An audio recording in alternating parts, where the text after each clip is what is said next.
But it's like for the center. Oh. Oh, near name. Like That's a that. good idea. I'm Milana. Shall we start? Milana, you're. Let's start. Yes. Huh? All right. Okay. Lily? I don't Oh, know. wait. I'll give you, I know how to do this. I can do this part.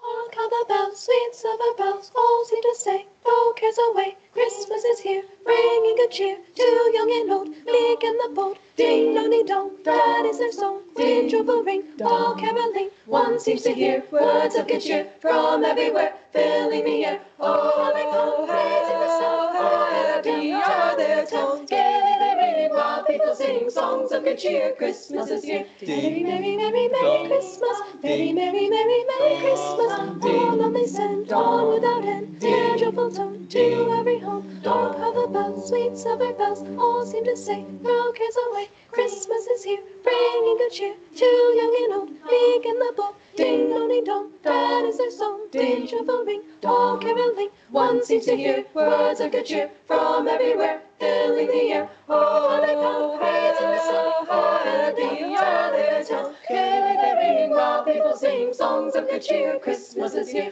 Merry, merry, merry, merry is the song. Merry, merry, merry, merry Christmas. On they send, on without end, their joyful tone to every home. On they send, on without end, their joyful tone to every home.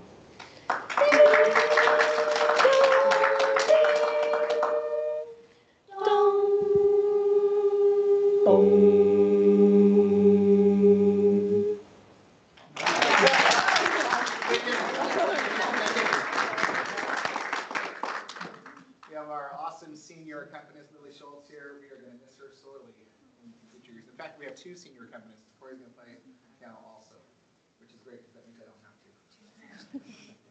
They get to be nervous about, don't be nervous. Yeah. You guys ready? You can start when you're ready, Lily.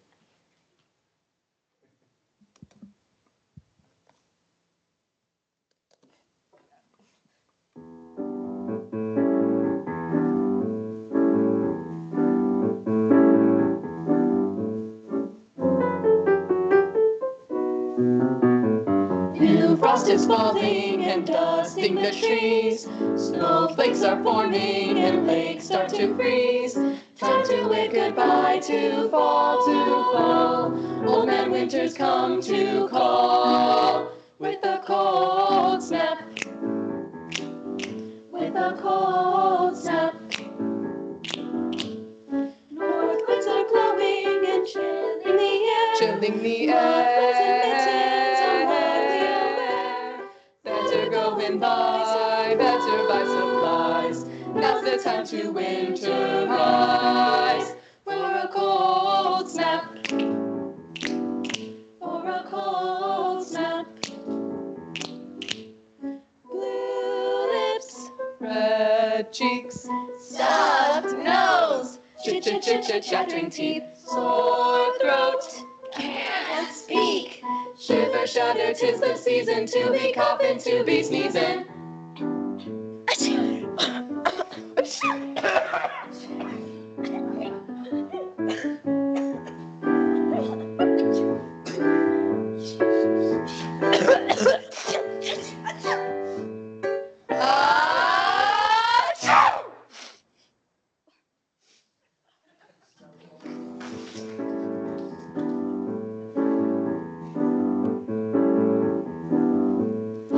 Deep snow is drifting and covers the hills. Icicles hanging beneath windowsills.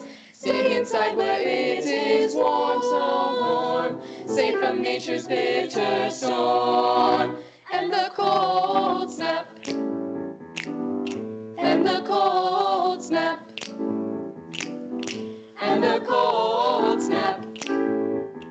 And the cold snap.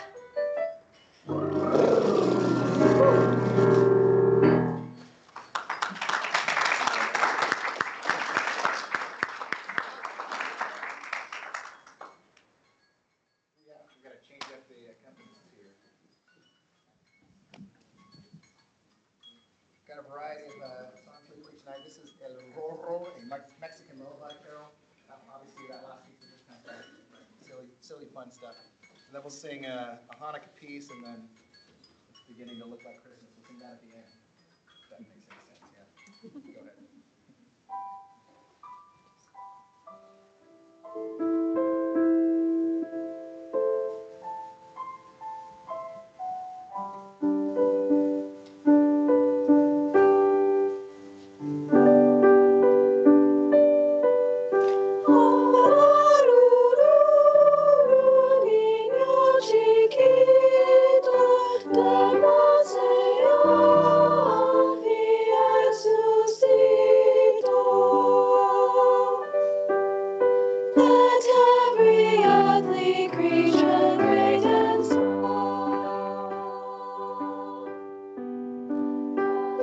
His number make no sound at all.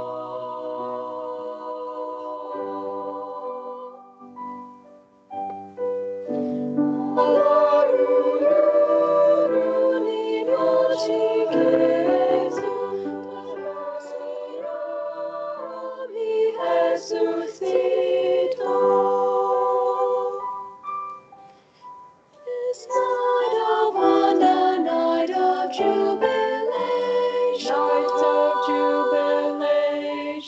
His mother smiles in quiet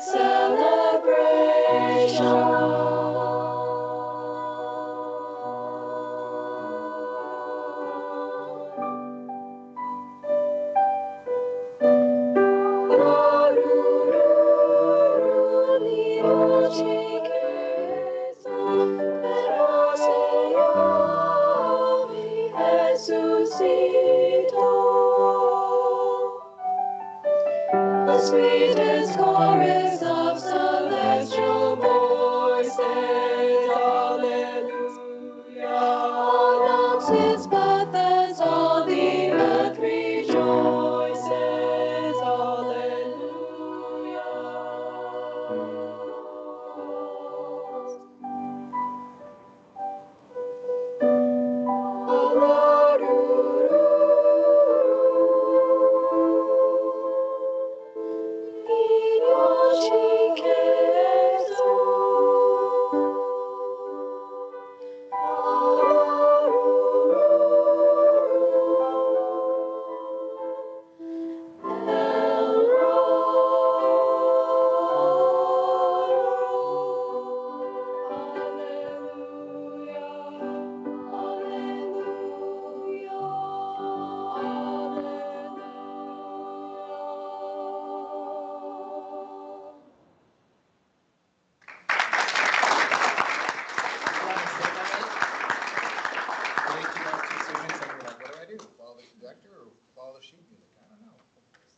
Moment about that later, I'm sure.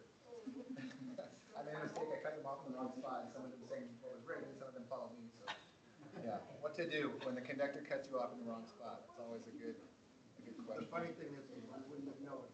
Yeah, I know, right? Yeah. What is this next song? Ooh. One Light, a Hanukkah song. Thanks, Lily.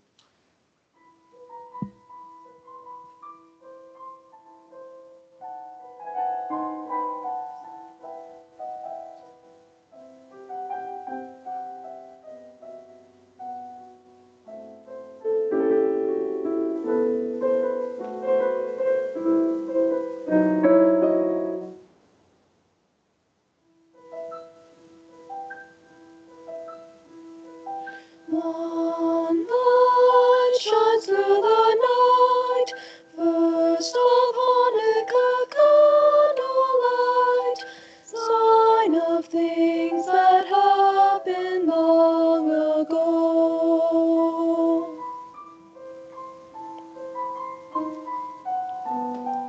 Small light flickering bright, mark the passage of every night. Embers of remembrance in your glow. Shine through the winter, shine to remember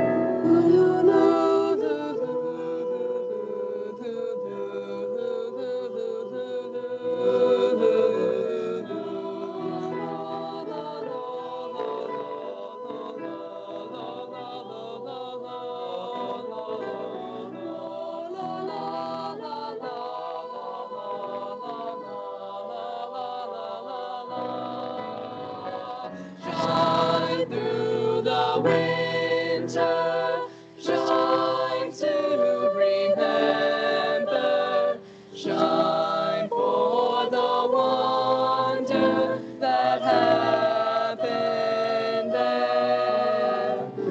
Starlight flickering bright, mark the passage of every night, members of remembrance in your glow.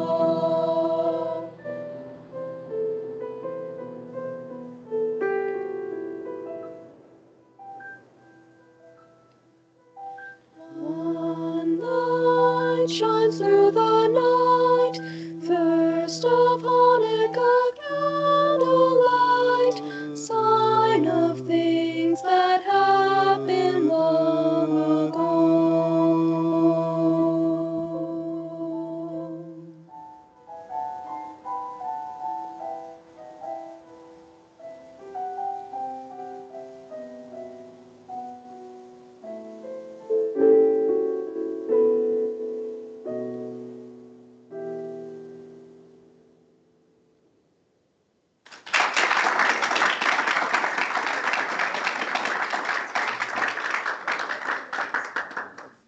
Time, right?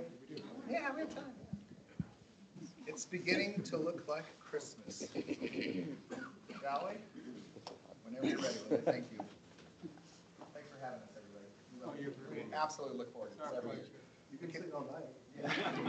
Back in August, they're like, when's the board meeting? Right? So it's great. Go ahead, thanks.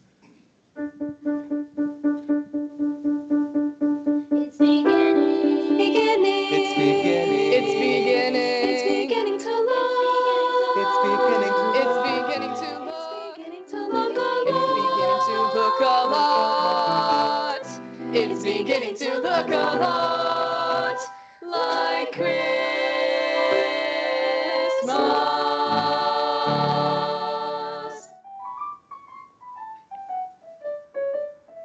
It's beginning to look a lot like Christmas. Everywhere you go, take a look in the 5 and 10, glistening once again with candy canes and silver lanes aglow. It's beginning to look a lot like Christmas. Like Christmas. Toys in every store. But the prettiest sight to see is the holly that will be on your own front door. A pair of hop-along boots and a pistol that shoots is the wish of Barney and Ben. Dolls that will talk and will go for a walk is the hope of Janice and Jen. And Mom and Dad can hardly wait for school to start again. It's beginning to look a lot like Christmas. Everywhere you go, there's a tree in the Grand Hotel. One in the park as well. The sturdy kind that doesn't mind the snow. It's beginning to look a lot like Christmas. Soon the bells will start, and the thing that will make them ring is the carol that you sing right within your heart. A pair of hop-along boots and a pistol that shoots is the wish of Barney and Ben. Dolls that will talk and will go for a walk is the hope of Janice and Jen. And Mom and Dad can hardly wait for school to start again.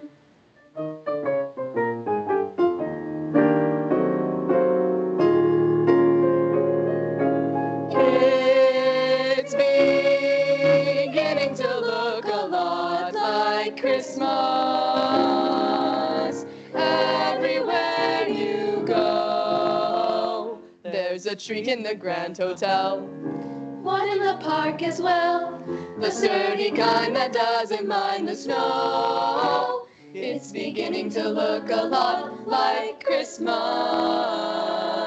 Soon the bells will start, and the thing that will make them ring is the carol that you sing right within your heart. Right within your heart. In your heart.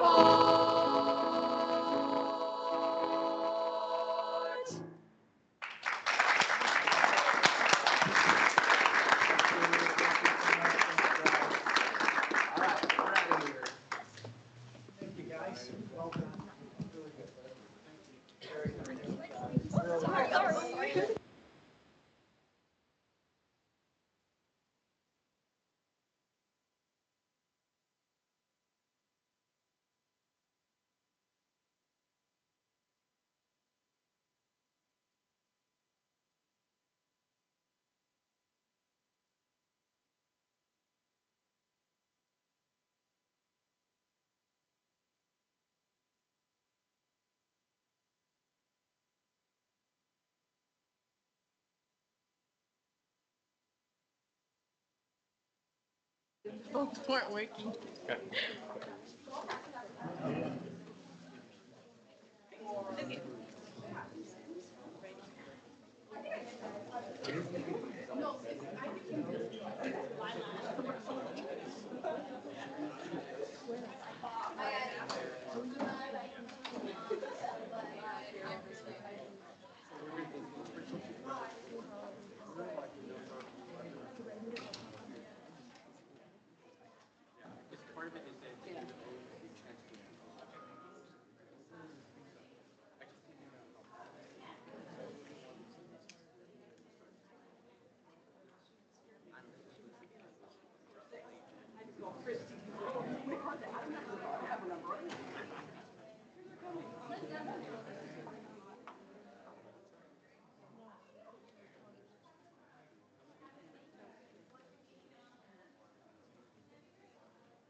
Can I sit up here?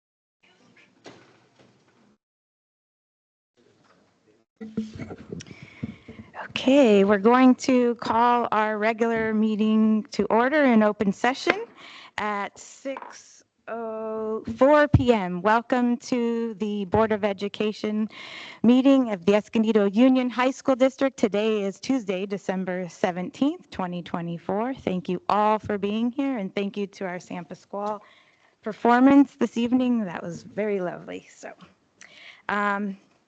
Like to establish a quorum this evening. We have both of our student board members present. We have board member David Vincent. Yes, we have board member Bill Durney. Present. Board member Ryan Williams. I'm here. Board member Bob Weller. Merry Christmas. And myself, board member Christy Knight. At this time, our student board members are going to take the opportunity to set the tone for our meeting and read our mission and vision for the district.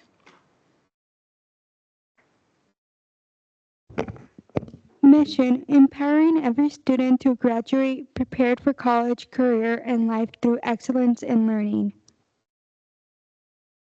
Vision: we relentlessly pursue with optimism equitable support for all students to navigate a changing world by providing rigorous and relevant learning experiences that strengthen their capacity as open-minded and invested collaborators, effective and thoughtful communicators, resourceful and creative problem solvers, curious and analytical critical thinkers, and informed and compassionate community members.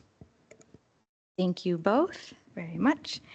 And next will be our Pledge of Allegiance, and board member David Vincent will be leading us in the pledge this evening. Please stand. Ready, set, go. I pledge allegiance to the flag of the United States of America and to the republic for which it stands, one nation, under God, indivisible, with liberty and justice for all. Okay. Thank you. Thank you, board member Vincent. And next on our agenda is one of my favorite Favorite times of each board meeting, we are going to be recognizing our inspirational student of the month. And this evening, we have our principal from Orange Glen High School, Mr. Michael Santos, present, and he will be introducing us to our inspirational student of the month. Thank you, Principal Santos. Hi, everyone. I'm Michael Santos, the proud principal of Orange Glen High School. I first want to thank the school board and district leadership for providing this opportunity to celebrate the amazing youth we have at our sites. Orange Glen's vision is academic achievement and personal growth for all students. We take this to heart as we help students find their path through sometimes a very difficult 4 years. Our inspirational student is one that has taken this vision to heart. Juliana Garcia embodies this vision and does well both in and out of the classroom, and has grown incredibly over her time here with us. She also has this positivity around her. Every morning as I greet students at the front of the school, she comes in with a smile that extends ear to ear and wishing me and everyone else a good morning, and sometimes giving me some helpful comments about my musical selection, saying yes to Chapel Roan, no to Earth, Wind, and Fire. She does well in her classes, both at OG and at Palomar, and is a leader around campus. But this is just the tip of the iceberg when it comes to Juliana. To talk more about this amazing individual is her counselor, Ms. Rita Guerra.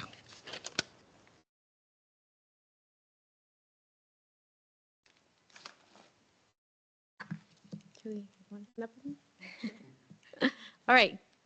Good evening, esteemed members of our school board and cabinet, and thank you for the opportunity to speak to you this evening.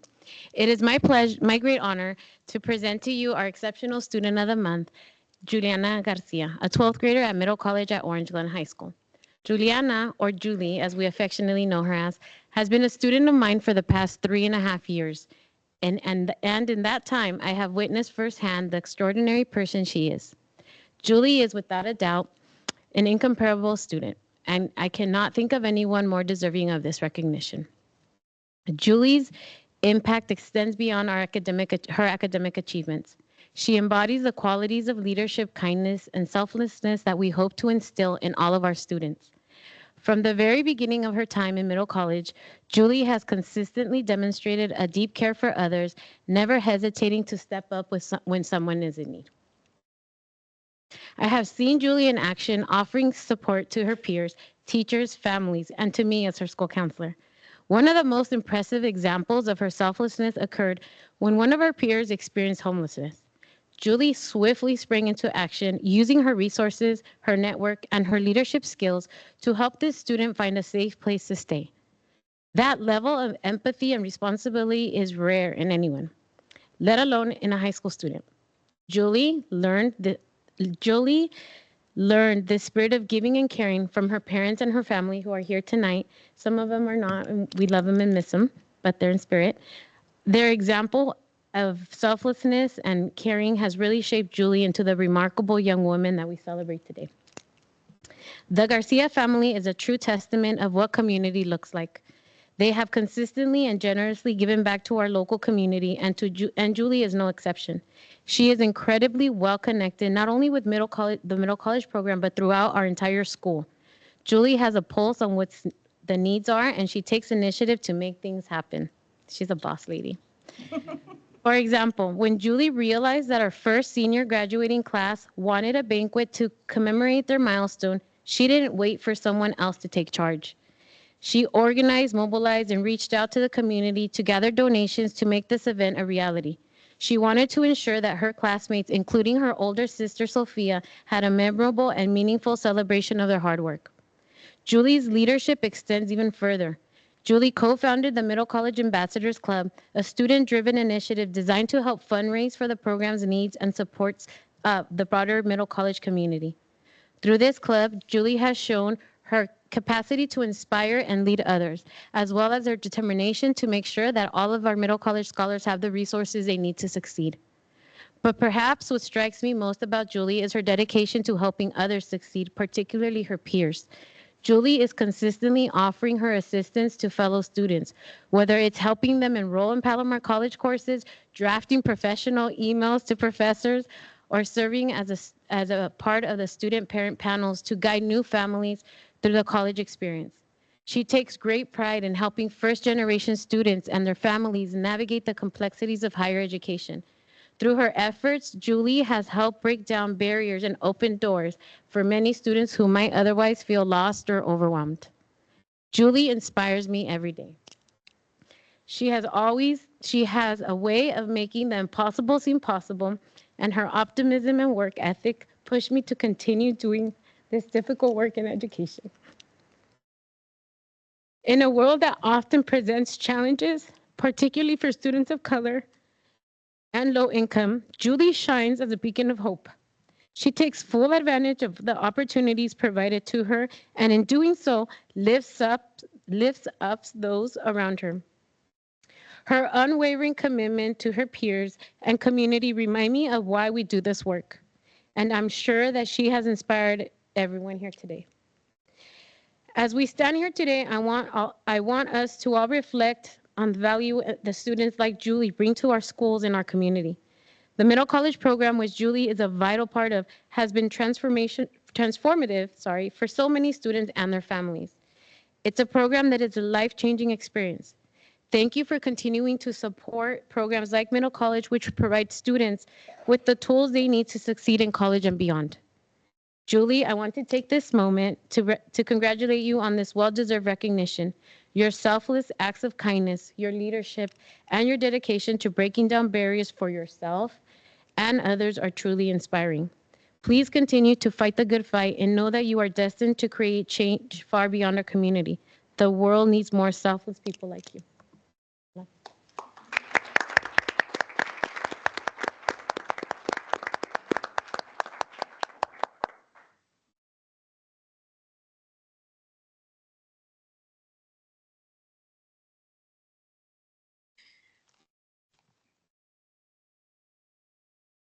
Hi, good evening, everyone. I've never really considered myself to be very inspirational,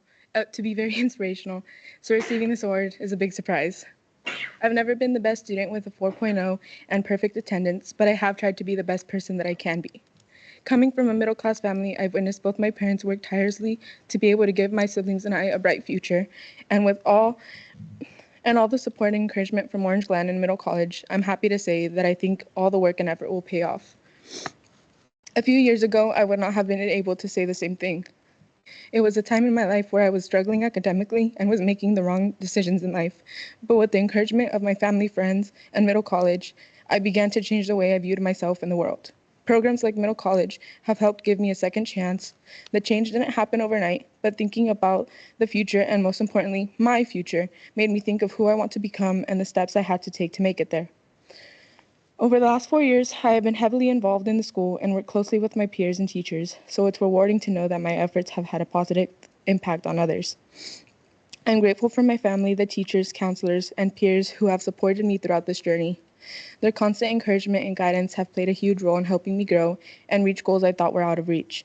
This award reminds me of how far I've come and motivates me to keep working towards more, and not just for myself, but to continue encouraging others to see what they're capable of achieving. Thank you for this recognition and for giving me the opportunity to share my story.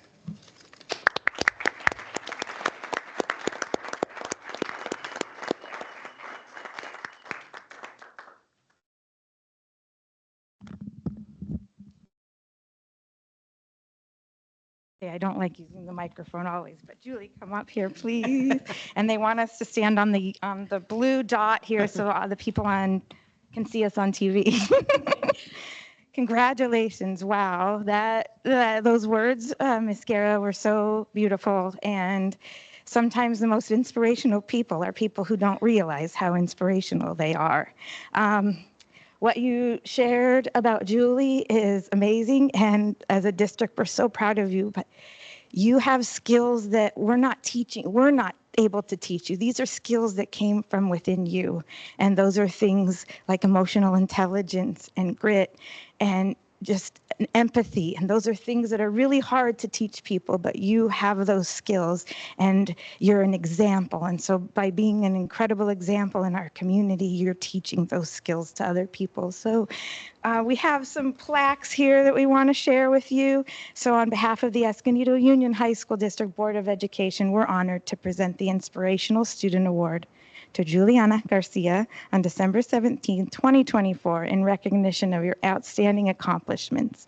And our mayor, who used to be a school board member here, our mayor, Dane White, also wanted to recognize you with a certificate of recognition from the city of Escondido. Congratulations on being awarded the Inspirational Student of the Month for December 2024.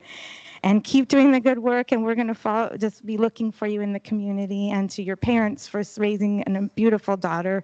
You have a great support system, and congratulations.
Okay. Next on our agenda is to administer the oath of office to Christy Knight and Ryan Williams. And so at this time, our superintendent, John Peterson, is going to stand out here. Thank you. Yes, President Knight, I invite you to join me out front.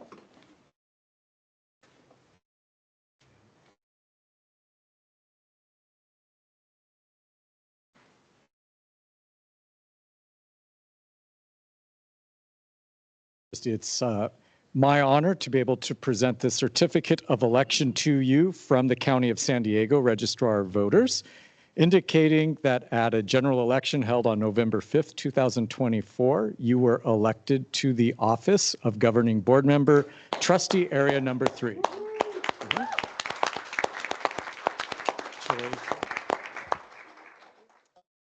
Now we will swear you into office with the oath. So please raise your right hand and repeat after me. I state your name. I, Christy Knight, Do solemnly swear that I will support and defend the Constitution of the United States. do solemnly swear that I will support and defend the Constitution of the United States The Constitution of the State of California. and the Constitution of the State of California Against all enemies, foreign and domestic. against all enemies, foreign and domestic. That I will bear true faith and allegiance to the Constitution of the United States and the Constitution of the State of California. That I will bear true faith and allegiance to the Constitution of the United States and the Constitution of the State of California. that I take this obligation freely without any mental reservation or purpose of evasion, that I take this obligation freely without any mental reservation or purpose of evasion, and that I will well and faithfully discharge the duties upon which I am about to enter. and that I will well and faithfully discharge the duties upon which I am about to enter. Congratulations. Thank you, John. Woo-hoo.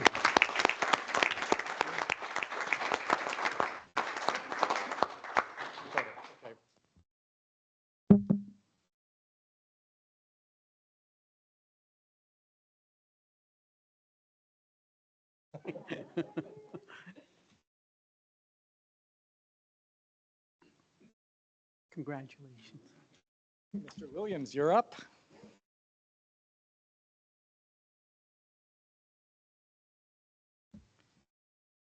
It is also my honor to award this certificate to you from the Registrar of Voters, indicating that on November 5th, 2024, you were elected to the office of Governing Board Member, Trustee Area Number 4. Congratulations.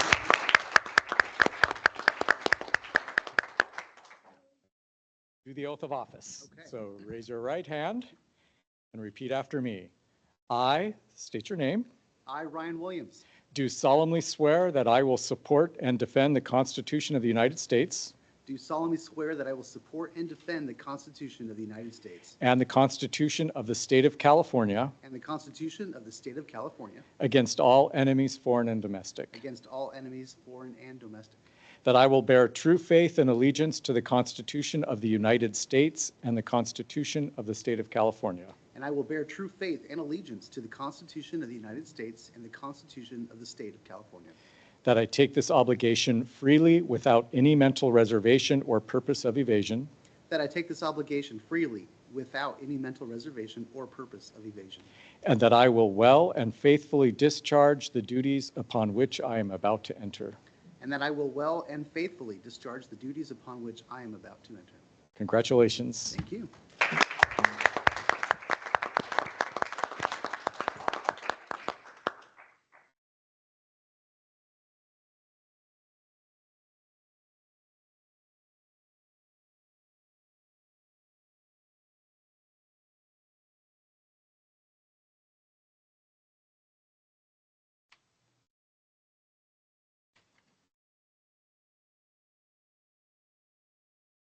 Hey, thank you.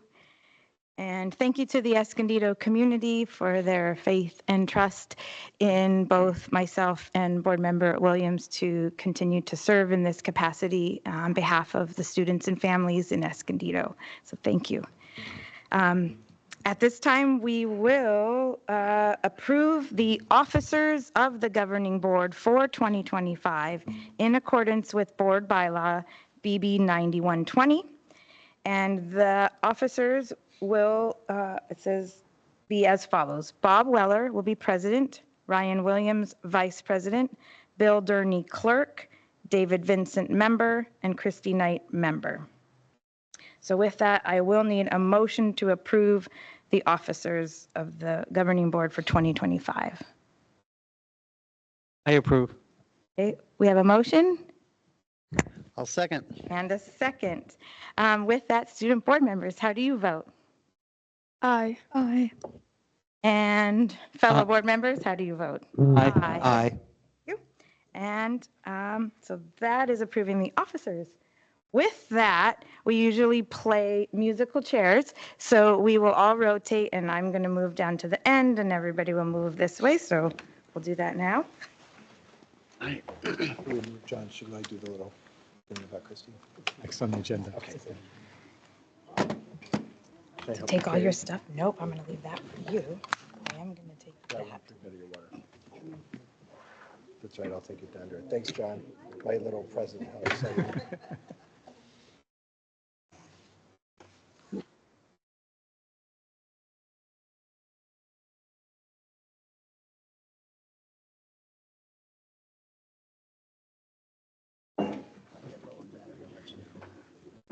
Two like each other a lot. If I have to break them up, I will do that.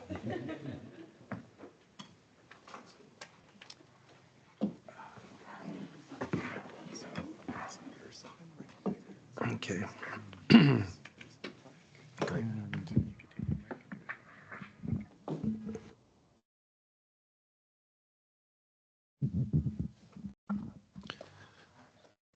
So Christy, if you'll follow me up front, please.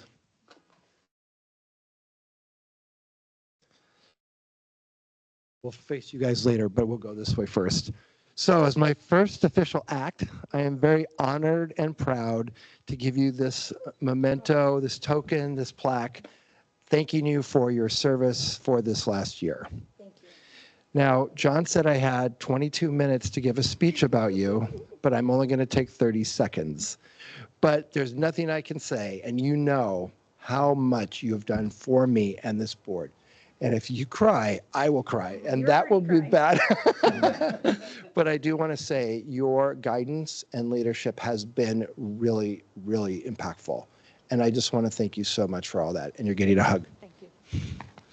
Congratulations.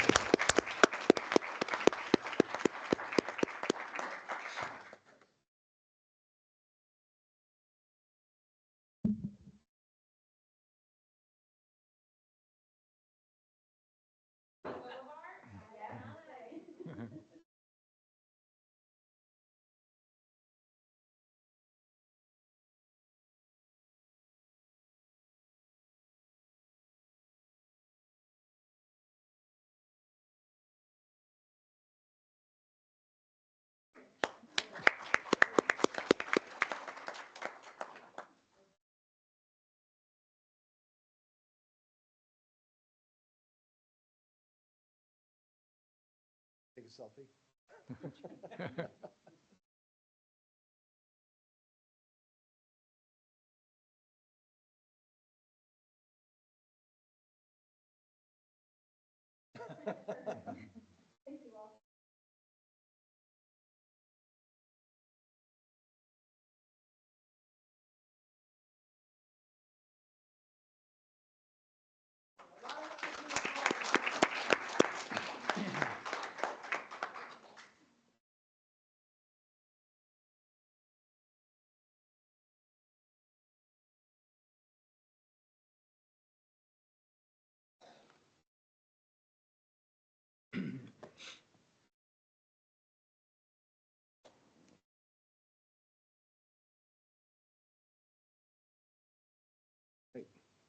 So, you. So then I'm Item C8. C8. So we're going to appoint. Yep. Oh, thank you. So now we're going to appoint John Peterson, Superintendent, as the Executive Secretary of the Board of Education and Marie Alvarado as Board Stenographer. Action is required, so I'm going to I'm going to recommend the action, and we need a motion to appoint John Peterson, Superintendent, as Executive Secretary of the Board of Education and Marie Alvarado as Board Stenographer. Can I get a motion, please? I'll make a motion since I haven't made very many this last year. I'll make a motion. And a second, please. I'll second. Thank you. Do I need to repeat back the first and second? Okay. So then we can call for a vote now, unless there's any discussion on that from student board members. Yeah, were you going to say something? Yeah, student board members. Please vote. Aye. Christie? And Board members? Aye. Aye. Is it? Aye. Okay. So we've now approved that. Since I'm on training wheels, I take a little longer. John, feel free to. Item C9. C9. All right, so we're now on item C9, and the subject is approved proposed dates and times of regular board meetings, special board meetings, and board workshop dates of the Board of Education for 2025. It's an action item, so we will vote on this. And so I'm going to ask for a motion, and then we can have discussion on that. Yeah. May I ask that before you ask for the motion, can we turn it over to John for a little bit of discussion as to what the item is before we go for the Perfect. call for the vote? That'd be great. Thank you. Okay, John. Sure. As part of the annual organizational meeting every December, the board votes on its proposed meeting dates for the calendar year, 2025.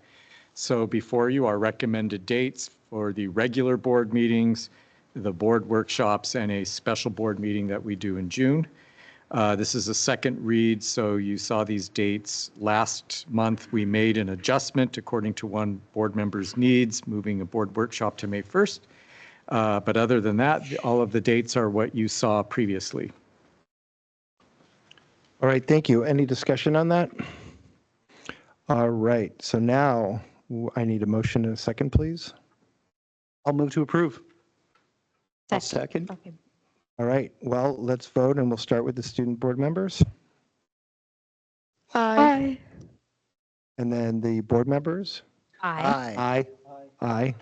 So that passes. And then we move on to action item number C10 for report of action taken in closed session, and that will be reported out by Christy Knight. Okay, thank you. So, the report of action taken in closed session for Tuesday, December 17th, 2024. In closed session, on motion of Board Member Williams, second by Board Member Weller, the Board of Education voted to approve physical education waivers, case numbers 456 to 493 for the 2024-25 school year with a 5 yay, 0 nay, 0 absent, and 0 abstain vote. Second item voted on was on motion by Board Member Williams, second by Board Member Durney. The Board of Education voted to approve graduation waivers, cases number 22 through 24 for the 2024-25 school year by a 5 yay, 0 nay, 0 absent, and 0 abstain vote. And finally, in closed session, on motion of Board Member Durney, seconded by Board Member Williams, the Board of Education voted to approve settlement agreement with OAH case number 2024-100962/2024-25 school year. And that was a vote of 5 yes, 0 no, 0 absent, and 0 abstained. And that would conclude the report of action taken in closed session. Thank you. Thank you, Trustee Knight. That moves us on to C11, approval of regular board meeting minutes for November 12th. And John, did you want to say anything about that? No, the minutes are ready for your approval. So, okay, thank you. So then we need a motion to approve this. So moved. Second. Thank you. And now we will vote. Can I have a question? Yes, sir. Ask a question before you vote. So I know we've kind of been changing up our, I guess, our technological format of this. Do we still have the transcripts in terms of the recordings? I noticed that it's here, but I don't see the typical recordings like we're used to. yeah, the MP3 files, the audio files should be working this meeting. So there was a technological issue with the previous meeting, but that has since been corrected. Perfect. Thank you. Which I'd just like to add that, well, actually, I'll bring that up at the approval of the agenda for the home audience listening.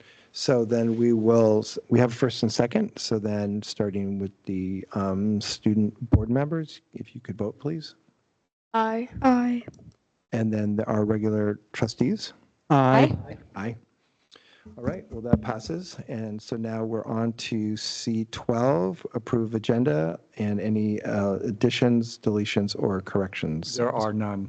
There are none. All right. Just wanted to say at home, this is not on YouTube anymore. There's a link within the board docs on the website. So hopefully, if you can hear this, that you know where to go for that. We're going to try to bring that higher up in the web page in the future so people can more easily access these meetings.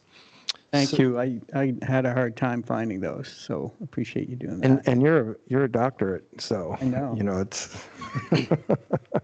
And I'm good at technology, but not going to YouTube. Yeah, and for the record, there are 2 links on the page as well. So there's 2 links to grab the video. Oh, okay. Well, thank you.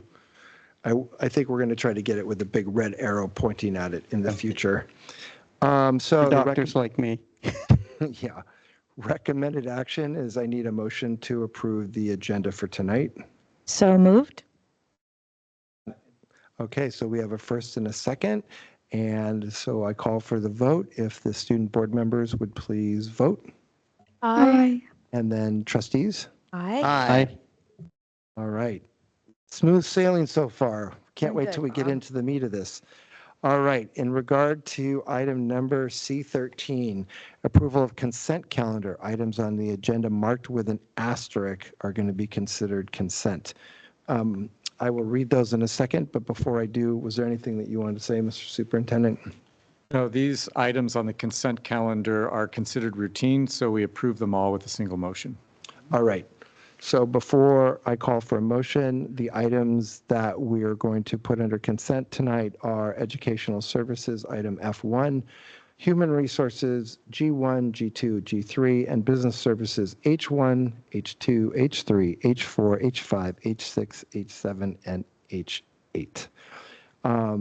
We can have discussion after we want, or we can have discussion before. Would anybody like to pull anything from the consent item tonight?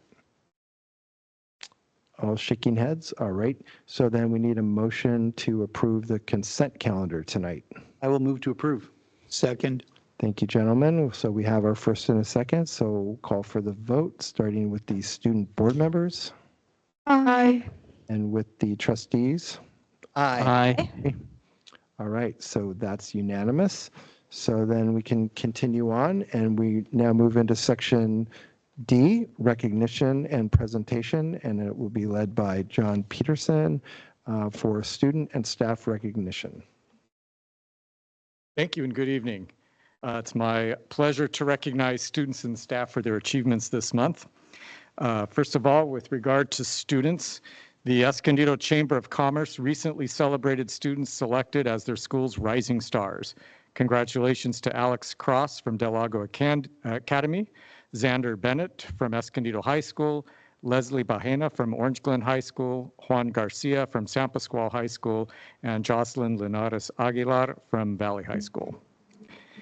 The 78th Regiment, the district band composed of students from Del Lago, Escondido, Orange Glen, and San Pascual High Schools, finished 13th out of 100 at the state championship in Garden Grove last month. Great accomplishment on state championships.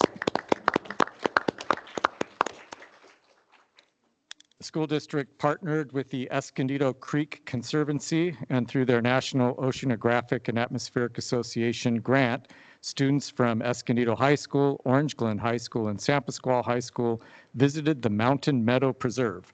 They planted more than 100 native plants. They measured the plants and surveyed the area. They will return in the spring. From Del Lago Academy, Del Lago Academy's 12th grade student, Ava Manushari Far, was selected as one of the 25 most remarkable teens in San Diego County. The honor is a collaboration between the San Diego County Public Defender's Office and the San Diego Public Library. She was recognized in the Community Healing and Trauma Support category for her work in founding One Step With You, a nonprofit organization that provides support and care packages for students facing housing insecurities. At Escondido Adult School, congratulations to college and career technician Blanca Rojas, who was selected as the California Council for Adult Education Southern Section Classified Employee of the Year. She was recently recognized and presented with an award at the CCAE Fall Conference in Palm Springs. From Orange Glen High School, congratulations to Orange Glen High School senior Ashley Antonio for being accepted into Stanford University. And students from Orange Glen recently attended the National High School Journalism Convention in Philadelphia, joining nearly 5,000 other students. Congratulations to our student photographers who brought home awards. Alondra Perez, honorable mention in sports news photography. Elizabeth Gudino, honorable mention in sports action photography. And Noemi Melchor, honorable mention in first year photography. At San Pascual High School, congratulations to SP's boys water polo team for their historic victory in the CIF Division III Championship. This achievement marks the first time in the school's history that the team has claimed this prestigious title. Their dedication, teamwork, and relentless determination have brought immense pride to the school. Absolutely, great. And they did without a pool. Without a pool. Without Yes. a pool.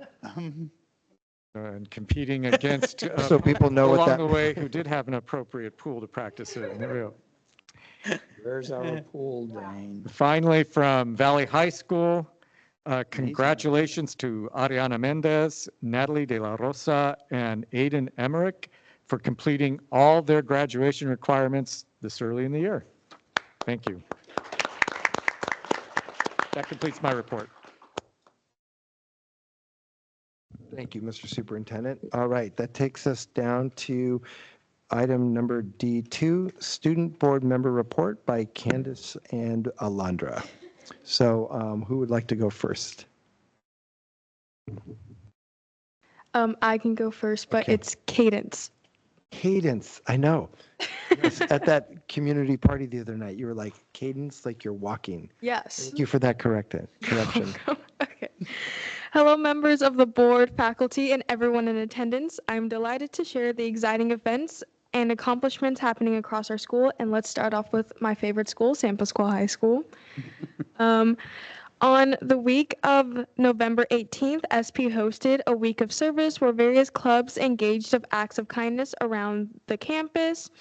And on December 11th, we have our Noche Buena event organized by Aguelas Audiovisuals and Aguelas Envento.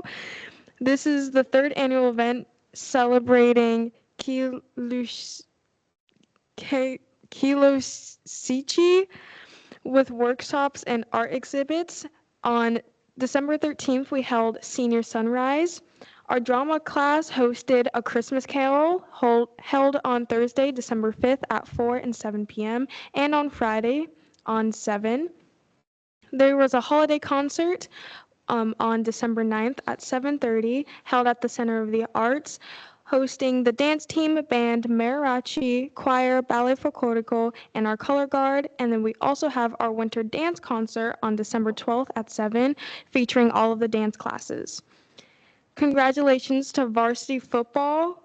We had a victorious game over Central High School and earned their way to Division III CIF championships held at Southwestern College, but lost in a close game 6-13 versus St. Augustine. Now let's move on to Valley High School. Congratulations to teachers Monica Lee and Bertha Jimmins for completing their master's degree in multilingual and multicultural education at Cal State San Marcos. Soccer held their first game on December 10th against St. Augustine, and basketball has 2 upcoming games. Their quarter 1 graduation ceremony was held on December 12th, and Mecha held an SDSU field trip, and they also have an upcoming movie night scheduled.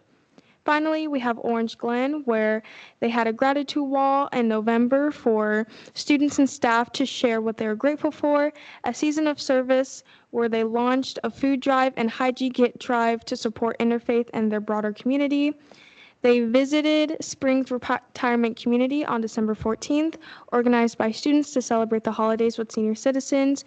Their Key Club enjoyed a great trip to Six Flags. OG had their 1904 Cadets Firefighting/EMS program, and they started their Assets program, which is featured in SDCOE Expanded Learning 2023-24 Annual Report, and is one of the largest and most active programs in California, offering tutoring, academic enrichment, and a variety of physical and personal enrichment activities. And they also had 2 outdoor clubs, a fishing season catching over 150 rockfish, and a snowboarding and skiing trip planned in December. And congratulations to girls varsity volleyball for finishing second on D5 championships, and congratulations to Addison Brzini for winning the Volleyball CIF Sportsman Award. As the semester concludes, we celebrate the numerous achievements and strong community spirit across all of our schools, and let's continue after this restful break for next semester. Thank you.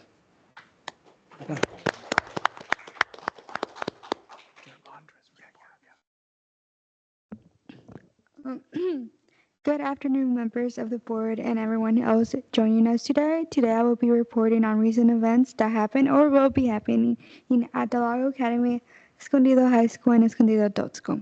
Starting with Del Lago Academy, the 11th grade students presented their IDP interdisciplinary projects to their peers and adults. They were amazing, by the way. They were tasked with teaming up with local organizations to tackle real-world issues, enhance advocacy. Oh my God, I can't say this word. I'm sorry. In our community, early today, the 10th graders presented their IDP project to Rock Springs Elementary School. The most adorable third graders. I got to lead them today, so that's great.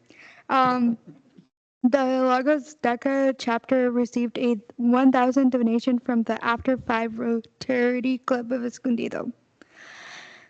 Macho President Diego Cesera organized their second annual Ballet Florico event on November 15. Schools that participated in this event included Rancho Buena Vista High School, Orange Glen High School, San Pascual High School, Fallbrook High School, Chula Vista High School, New View Bridge High School, and Mission Vista High School.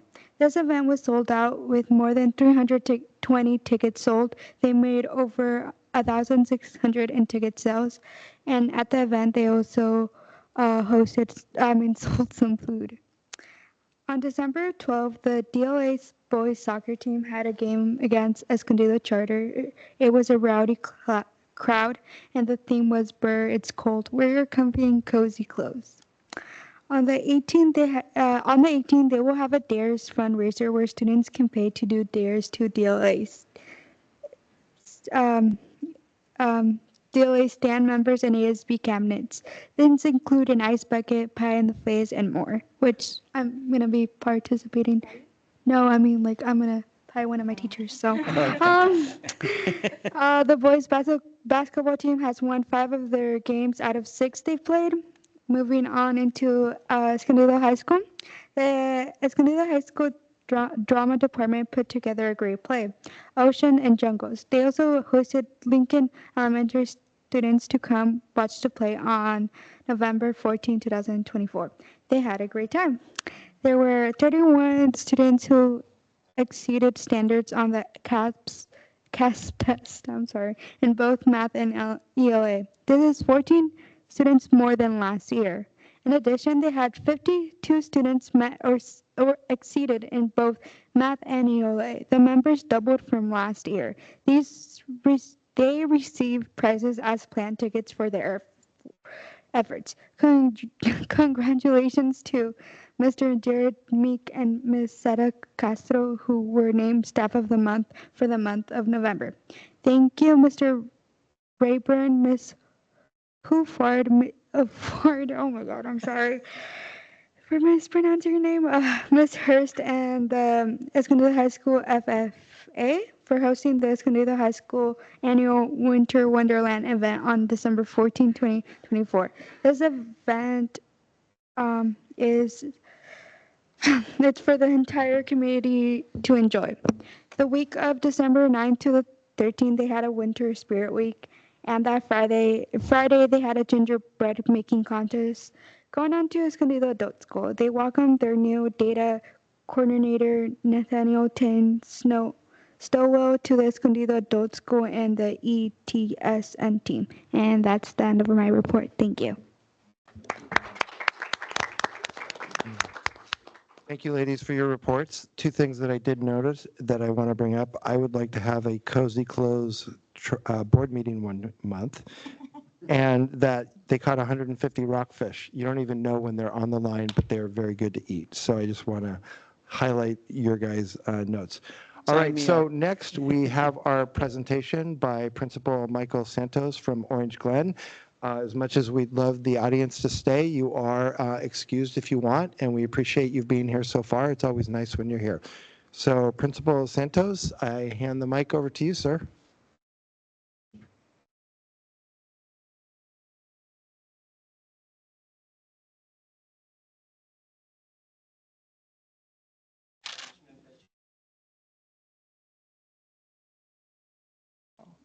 Oh, wow.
Hello. Okay, perfect, perfect. Thank you. So part of it here is that we want to be working together. And with that, I'm going to talk loud now. We do use this in my principal talking, where we talk about how we want to be working together to help achieve a lot of the things that we're talking about. So we have these stickers that our amazing print shop was able to make that talks about working together through all of these different things. Okay. So that's our vision and mission. This is what guides us through a lot of the things out here at Orange Glen. Better. Okay. This is our student demographic data. As you can see here, as we are going through the years from right after COVID to where we are now, we're approximately when we came back into in-school instruction, back in 2021, when I think that was actually distance learning. One of the things I do want to point out is that some of our demographics, we have our students with economically disadvantage is at 90.6. It's one of the highest in San Diego. Other demographic information, students with disabilities, that's at 16.6. Our English language learners is about a third of our school, 29, and our homeless population did rise up. We do have a transitional youth program that is now on our campus to help support some of our students that are housing insecure. I bring these numbers up because these are the student populations that do have a lot of needs, but it doesn't mean that they can't be successful. I just want to bring it up because that does provide some context for some of the needs that happen here at Orange Glen. Can I ask you a quick question, if Sure you don't thing. mind? Yeah. Homeless, are you saying they increased, or are you saying that you were able to place them? Oh, no, we, as a school, we don't place the students, but it does mean that they are being either transitional, they don't have a home, or they're couch surfing kind of things. So our number of homeless students has increased over these 3 years. And I think they're about the same or a little bit higher for this current school year, because this is up to 23, 24. It's pretty sad. Well, that's a lot, What I too. understand, those numbers are actually very underreported because it's very hard to capture that data with students. So yeah, actually, it's probably higher. So is there nothing, so they get no help whatsoever? They do. Definitely working with our wellness center. We do have, they're listed through our McKinney-Vento students that they do get support through our wellness center. Like I said before, we did have a new partnership with Interfaith Transitional Youth Program that was brought onto our campus. They've been at Oceanside District for 15 years. We're bringing them onto our campus to provide specific help for these students so that they can, you know, try to get the same kind of benefit as all of our other students because they have much higher needs because of that. Ryan, you were going to say something? I was going to say, well, I mean, I actually forget now, but that number's high. You know, 4% of your population, and you're thinking it's higher for this school year. It should be about the same. And again, as Board Member Knight said, it does get underreported because for a lot of individuals, they have to self-report or we get information through various means, but it's not something that is easily reported like a student with disabilities or English language learners. I'm going to ask you another question. Do you look at their academics to see how they're performing as a statistical analysis? Historically, these individuals that are highlighted have historically underperformed compared to the general population. And that's one of the reasons why there is funding to help support some of these underperforming populations. What do you mean funding? So our title funds are based off of these ones here for low socioeconomic, homeless, the funding that comes from that part there, as well as some of the, I can't remember if some of the LCAP funds also gets focused towards those student populations. I'm just amazed that, we can't do more for these. Yeah. Or Yeah, and we're doing everything that we can, and part of it is just getting the information about who the students are so we can provide the support that we can. Escondido Education Compact is an incredible resource. They're also a partner in working with that population and identifying housing or temporary housing or. Yeah. Also, some of your acronyms, I don't know what they mean. I have to ask Christy all the time. ELL is English Language Learners. RFEP is redesignated. Can you say that again? Say that again to Martine. Thank you. SWD is students with disabilities, normally individuals with an IEP. SED is socioeconomically disadvantaged, then foster youth and homeless. I'll just add before Principal Santos moves on, all of our sites have 2 social workers. At Orange Glen, it's like 2.5. And then we also partner with various community organizations to also add other wraparound supports for students that might have housing insecurity. Comparatively to other districts, our wraparound services are really, really high. And so we do provide a lot. So do they get student welfare?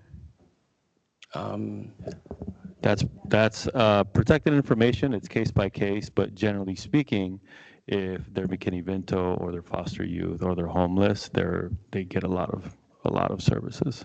Okay, some of that might include welfare. Cool. Moving on to our achievement data. There are first achievement data that we'll look at is the California dashboard just released earlier this month. And one of them was the college and career readiness. These were the graduating classes 2019. There was a gap between 20 to 22, mainly because they didn't collect that data for this measurement within the dashboard. So the last measurement was 23 and last school year. They have prepared, and the way that prepared works, and I have this one here just to make sure, it's based off of AP, A through G completion, CTE completers, college credit, how they scored on their SBAC, which is the CASP test, as well as receiving a seal by literacy. I'll give this to you, Alondra, to pass across. This right here talks about how they were designated as prepared, and you'll see on the very front page that there's going to be information regarding that they have to have gone through one of the following criteria, either getting a standard 3 in English, in both English and math on their CAST testing, getting a 3 or higher on 2 AP exams. We don't have interbaccalaureate here. They would need to complete 2 semesters of a college credit, get a seal of biliteracy, and then as well, they could also get a CTE completion or receive a 3 or 4 on an AP exam to get the A through G component there. So one of the things that we'll point out here is that as we go through, in 2019, which is pre-COVID, we were at 39%. And normally for a lot of places, we're trying to get back to where we were before COVID. We're definitely making huge increases by getting more and more students college and career ready. So I wanted to point that out there. Question, what do you attribute that growth to, getting from 39 or 40 to 46? I think part of it here is that we were starting to increase our CTE program and making sure that it's easier for our concentrator classes to have a completer one. A lot of them are just a 2 course instead of a 3 course, which usually makes it harder to have a completion. Our counseling staff has done a great job in making sure that we make sure that all of our students are A through G compliant. And also, if they want to drop an A through G, we help them understand that we want to keep every door and opportunity open before we just say, oh, of course, you can drop your third-year math course kind of thing. Question. Yes. On the dashboard, how many indicators do you have on the dashboard? This is one of them. Yes. On the dashboard itself, there are academic indicators, which includes what we'll go into next, which is the math and English language arts. It also has indicators about graduation rates, college and career readiness, and then it goes into suspension rates. And then right now they're having science as being one of the ones that are in the pilot phase where it doesn't have a color compared to the other ones. You also have another indicator about English language learners and how they are progressing through. Basically, there are quite a few indicators. Yes, yes. What made you pick this one as the one to show us compared to the others? I think the reason why I chose this one was because it also will tie into what our student presentations will be about, which is about college and career readiness. So we do have, spoiler alert, middle college coming and talk to us, and some of our CTE classes will come and talk to us about that, how it prepares them for college and career. Okay. The reason I ask is because I'm concerned about the other items on the dashboard and where they all stand. Yeah. And this is like, hey, let me show you the bright spot. Yes, and the one that we'll show next is definitely one that we'll be able to talk about. Any questions about this one? Okay. So the next one is our CASP scores. As you can see, starting in 2021, when we came back fully in person, we were at 29.4% and 8.4%. And this is the number of students who took the test. And again, all juniors take this test. And how many of them got either proficient or met standards or exceeded standards. So about 29%, 8.4. In 2022-23, we had a good jump to 48%, and math was at 13. And then last year, we did have a little bit of a dip of 42%, as well as 9.6 for math. One of the things that I would help attribute to this thing, to the decrease here, is that we do have a very large staff turnover. And with that, it does make it hard to continue to have the high expectations, both within the culture of Orange Glen, with the students, as well as with other staff members. So one of the things that you'll see is that right now we have about a third of our staff are under 3 years of either teaching, total teaching, or new to Orange Glen. Another one that we're looking at to see if this was part of the dip is getting the information from our data department to see if there was any discrepancies with certain individuals who have normally achieved academically, maybe individuals who are taking advanced classes or dual enrollment, to see if they might not have taken the same type of emphasis on this test compared to maybe their college course or an AP class. To say it very simply, that they focused on another test instead of this one here. So we're looking at the data to see if there's anything that we can glean from that, so we can make sure that we can continue to make progress moving forward and go in the right direction instead of this way. Principal Santos, to throw you a little bit of a lifeline, even though we want to do whatever we can to get these up, COVID destroyed kids' math skills. The closing of schools destroyed kids' math skills.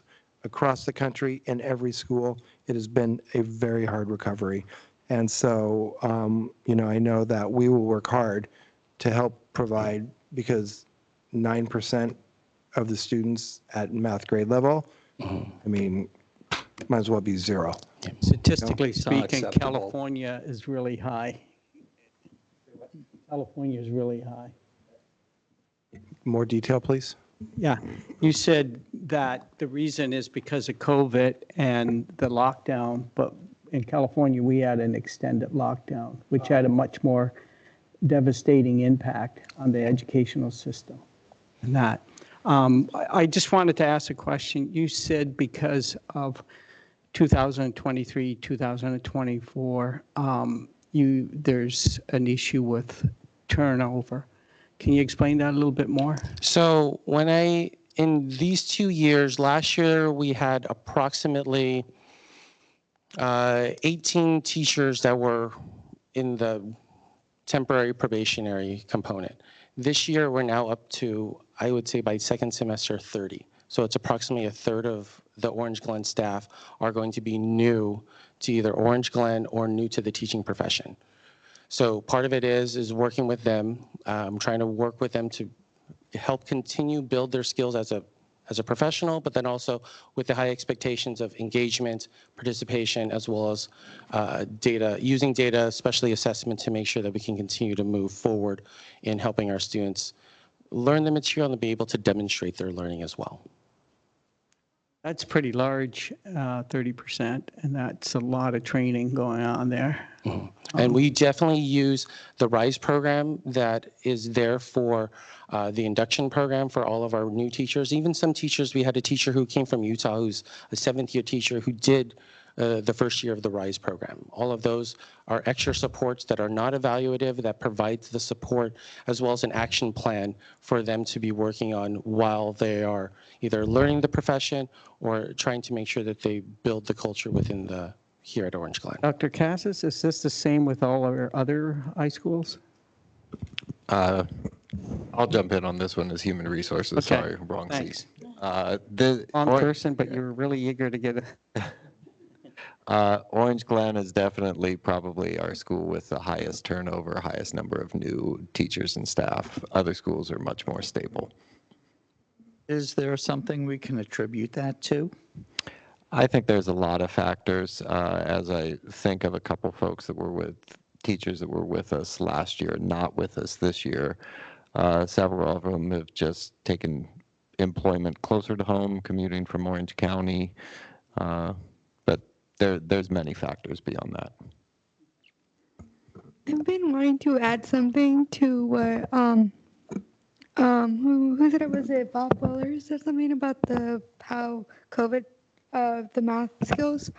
I'm a tutor, and I've noticed that the underclassmen have been struggling with their multiplication tables, and I think it has to do that COVID hit their 4th and 5th. So for math, I think they should focus on also helping students memorize their multiplication tables. Maybe that can be a helpful factor in advancing in maths. That's just a suggestion I've also said to my math teachers about the freshmen and the sophomores, because I've seen how they struggle with basic multiplication.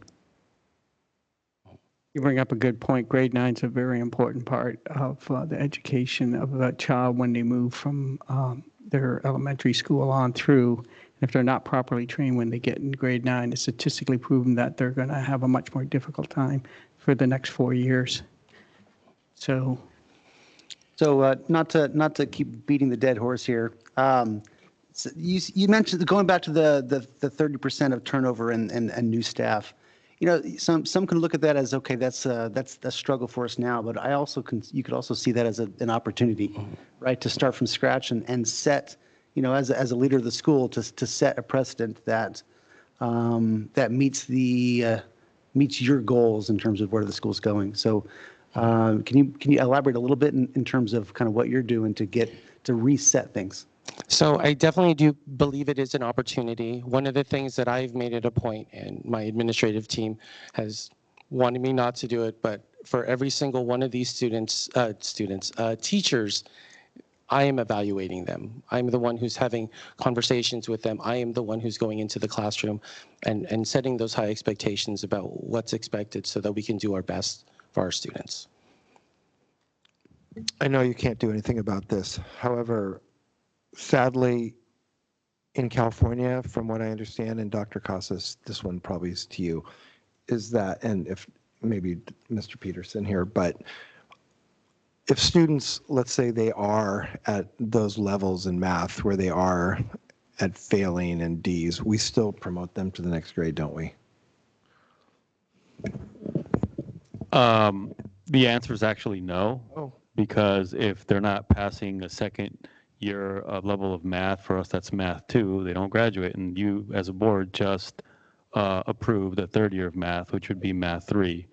So there's technically not social promotion. What does happen, they are moved to the next level, but if they failed math 1, for example, their sophomore year they go to math 2, generally speaking, but they still are responsible to pass math 1 in a variety of credit recovery options.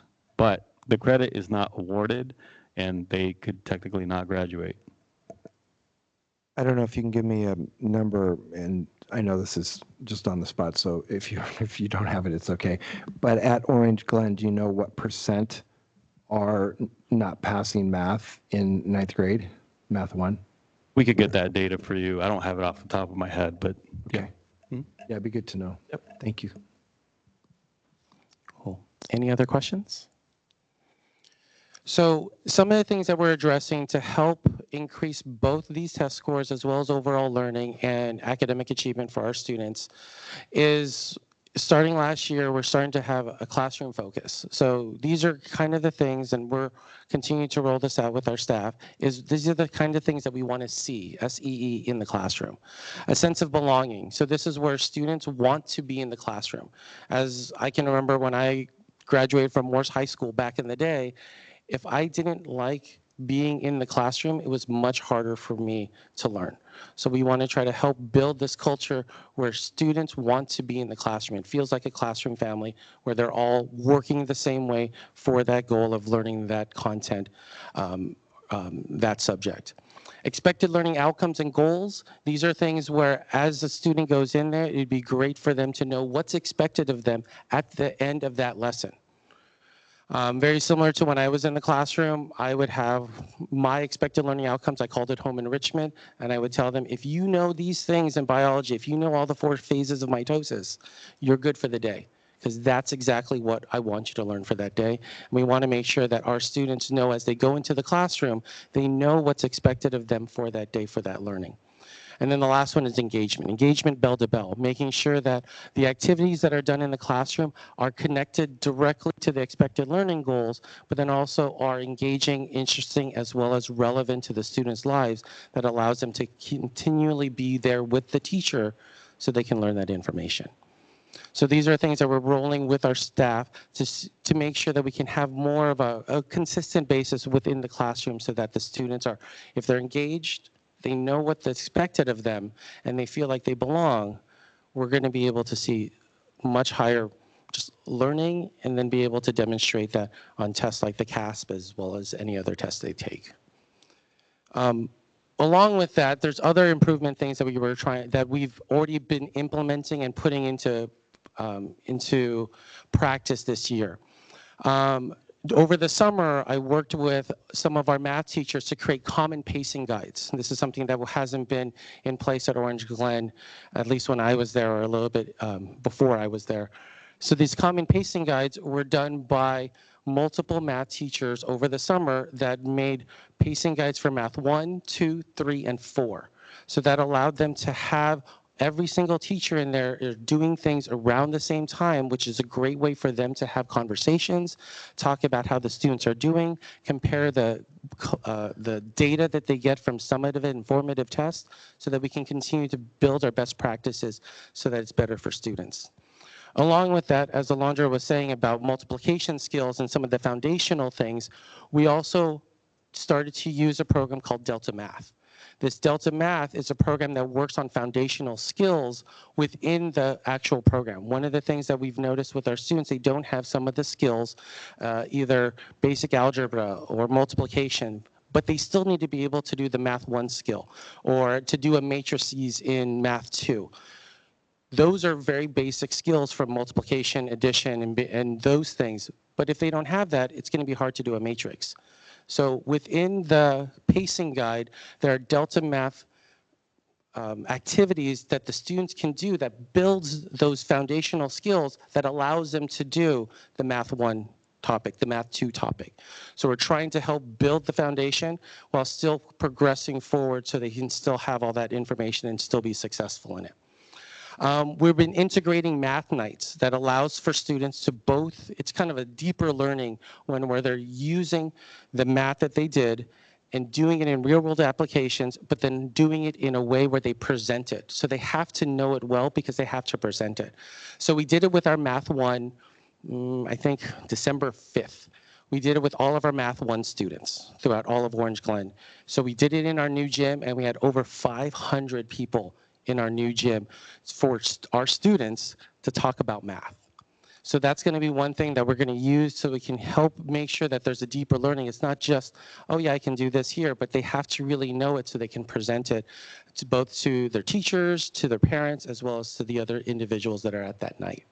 Mr. Santos, what's Yes. What's an example of one of those presentations? Like, what would that look like? And are they presenting it to 500 people, or is it just in smaller groups?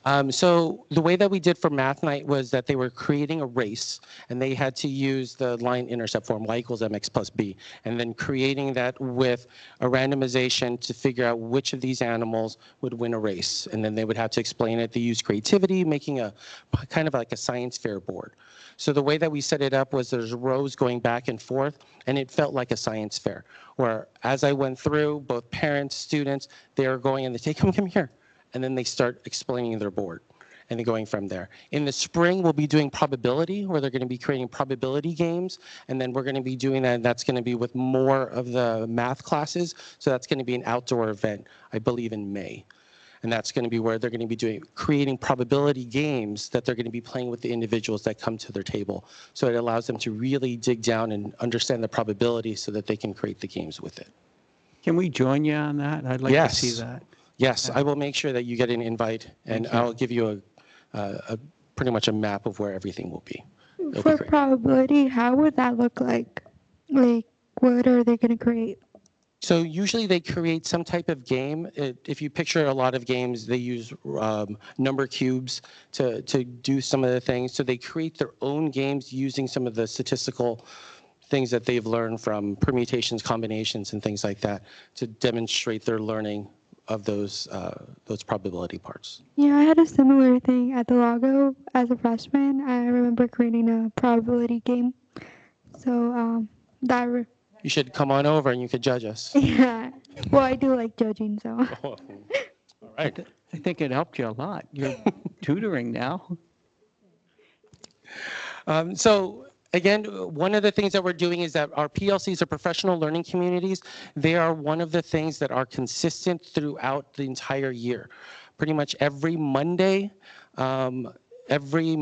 we do have some type of professional learning that happens. In a lot of these cases, these are course-alikes from Math 1 to Math 2, where they're talking about how they're using student data and connecting it to the both content and performance standards, so that the data that they're collecting is a way for them to have a conversation about best practices. If Alondra and I are both teachers, and Alondra's kids are doing so much better on the formative assessment than I am, my conversation is going to be, Alondra, what did you do?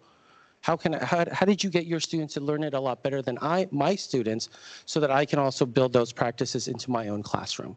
So our professional learning community has those things, using improvement science to figure out what the change is and how we can keep on improving moving forward every single week. I may have missed it. Did you say you guys have a student mentor program, like tutoring? We do have a tutoring, which we do after school. It's run using our title funds that we have avid tutors, as well as some of our substitute teachers that are in there. We've had our link crew leaders in this past week doing Coco and Cram, and when they were doing also peer tutoring type of opportunities for it, especially in preparation for finals. It's great. Yep. Is it like volunteer kind of like community hours, or what type of? It is community hours. So we started this year to help build some of the sense of community and allowing for 9th grade orientation. We started Link Crew this year. So that Link Crew allows for students to feel welcomed, especially on their first time out of the Orange Glen campus. And then our ASB director, Senora Padilla, is also using this to create another way for them to be involved, as well as to help our general student population. Yeah, I do from my experience from Link Crew. I wasn't in it, but freshman orientation and before that, I think Link Crew is adding it is a really great idea. I feel as a freshman and coming out from COVID, that helped me be a bit more confident in joining. And for tutoring, I think that's great because from what I've seen when I tutor is that you actually see a huge difference. So you should thank all the students who are tutoring. We definitely do. We definitely do. As we go through, we also want to provide our students opportunities for the CASP and get practice with it. So we do, like all the other sites, do 3 interim testings with math and English, as well as the actual interim SBAC testing for our math. Excuse me. And then thank you so much for helping us with our math by having a 3rd-year math, which definitely helps because we do notice that at Orange Glen, there were a lot of students who did not have a math class their junior year, which meant that we would have to pull them and they would take a test about 3 years of math with only 2 years of math under their belt. So this definitely helps us with our incoming freshmen. Thank you. I appreciate it. Thank you so much. Any questions about this one? Yeah, I've got a question. Regarding this improvement plan, what do you have general goals in terms of like what you're trying to improve? Obviously, we talked about the math piece, and I see math kind of throughout here. Do you have other goals other than the math piece? Definitely with the PLCs, those are throughout every single one of our departments. So English has this one. Right now, what we've done is to help solidify some of our vertical articulation with our classes to make sure that 9th grade prepares the 10th grade, prepares the 11th grade. We've combined our 9th and 10th English language arts together so they can collaborate together to make sure that what English 9 does supports what happens in English 10, which eventually will support what happens in English 11. So every single one of our departments is part of a PLC, and they all have goals that are revolving around student data as well as connecting it to content and performance standards. So I put math here because that is definitely one of the focal points trying to get us much higher than we are right now. Shouldn't you ask for student opinion too? Like, wouldn't that be helpful to improve classes? Yes. One of the things that we've been working on is trying to create more opportunities for student voice, and we are going to be bringing the idea of a student senate to our site leadership team to start with that process to figure out how we can involve student voice into the general conversation of how to improve the school. Did you guys pick Delta Math or did the administration pick it? Actually, my teachers picked it. They came up to me and said, my department chair, Mr. Mosley, came up to me and said, hey, this is a program that we would love to use because it would help with the foundational skills that our students are missing. Can we fund it? And my first year, I funded it through Title, and this year I'm funding it through LCAP. Any other questions? Okay. So, going into the student component of the presentation, I wanted to have the college and career component. We do have a program at Orange Glen Middle College that we've talked about before, but some of the things that we want to go into, some of our things. The class in 2025 will be our 2nd graduating class. So last year was our 1st graduating class, and technically we had a graduating kiddo the year before who graduated after 2 years, and I just saw him the other day at our play, and I think he's already a 2nd year, and he did all of his undergraduate. He's doing a physics degree, so he's off and running. 380 students plus. We are adding more students in because we've taken people off the wait list to get into middle college because we do have room, and this is spread among all 4 grade levels, freshman all the way to senior. Middle college students, they take college classes, so they're also a dual enrollment program, but they compared to like Chicano studies or speech where the college professor comes to the school and teaches within our periods, our middle college students come just across, I have no idea where I am, across the street and takes the college courses with the college professors at the Escondido branch of Palomar College.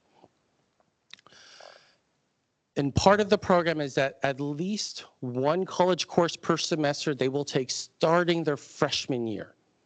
So they're taking college courses when they're 14 years old. And in a lot of cases, once they hit 11th and 12th grade, they're taking much more than just 1 college course per semester. What type of, sorry, what type of class would they take their ninth grade year? I'm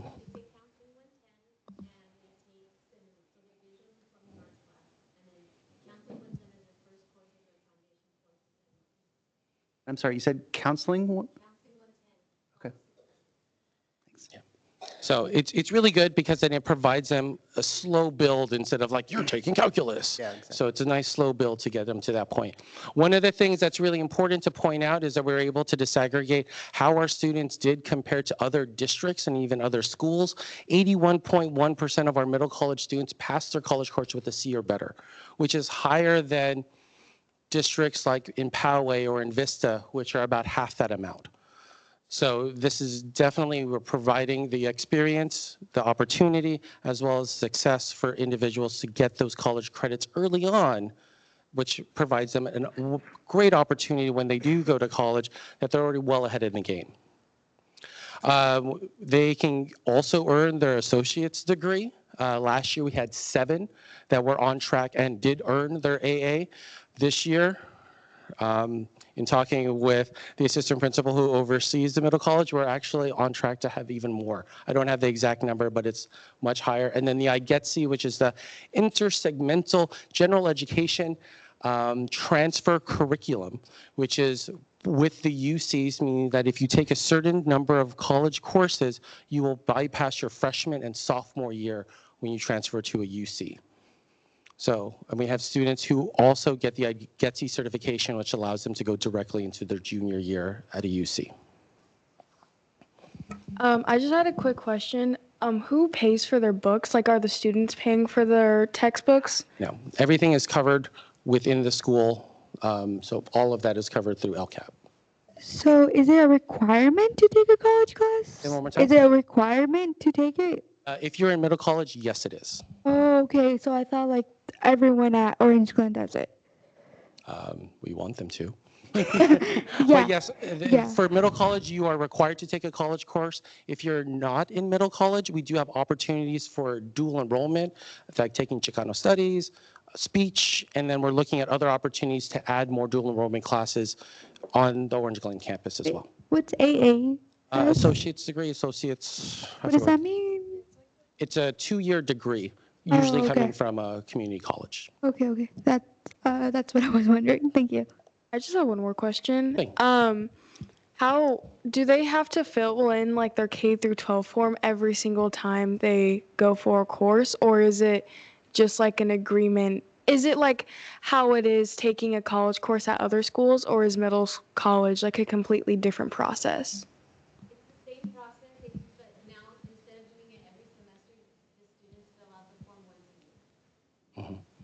And there's a lot of support with that from Ms. Guerra to Ms. Riley, and then the support system that we have with our connection with Palomar. What would you say would be the difference between middle colleges and the other high schools offering Palomar classes? The one thing that I would say would be a big difference, and Juliana, who's still here, thank you for staying here, would be that it's part of the program. So when you're in middle college, you get a college course every single semester. And in a lot of cases, they take more than that. With dual enrollment, like let's say at Orange Glen or at any other schools, there's only maybe 2 classes, 2 to 3 classes that are available. Once those fill up, that's it. In this case, every single student is able to take a college course every single semester. How many classes they can take per semester? I think what's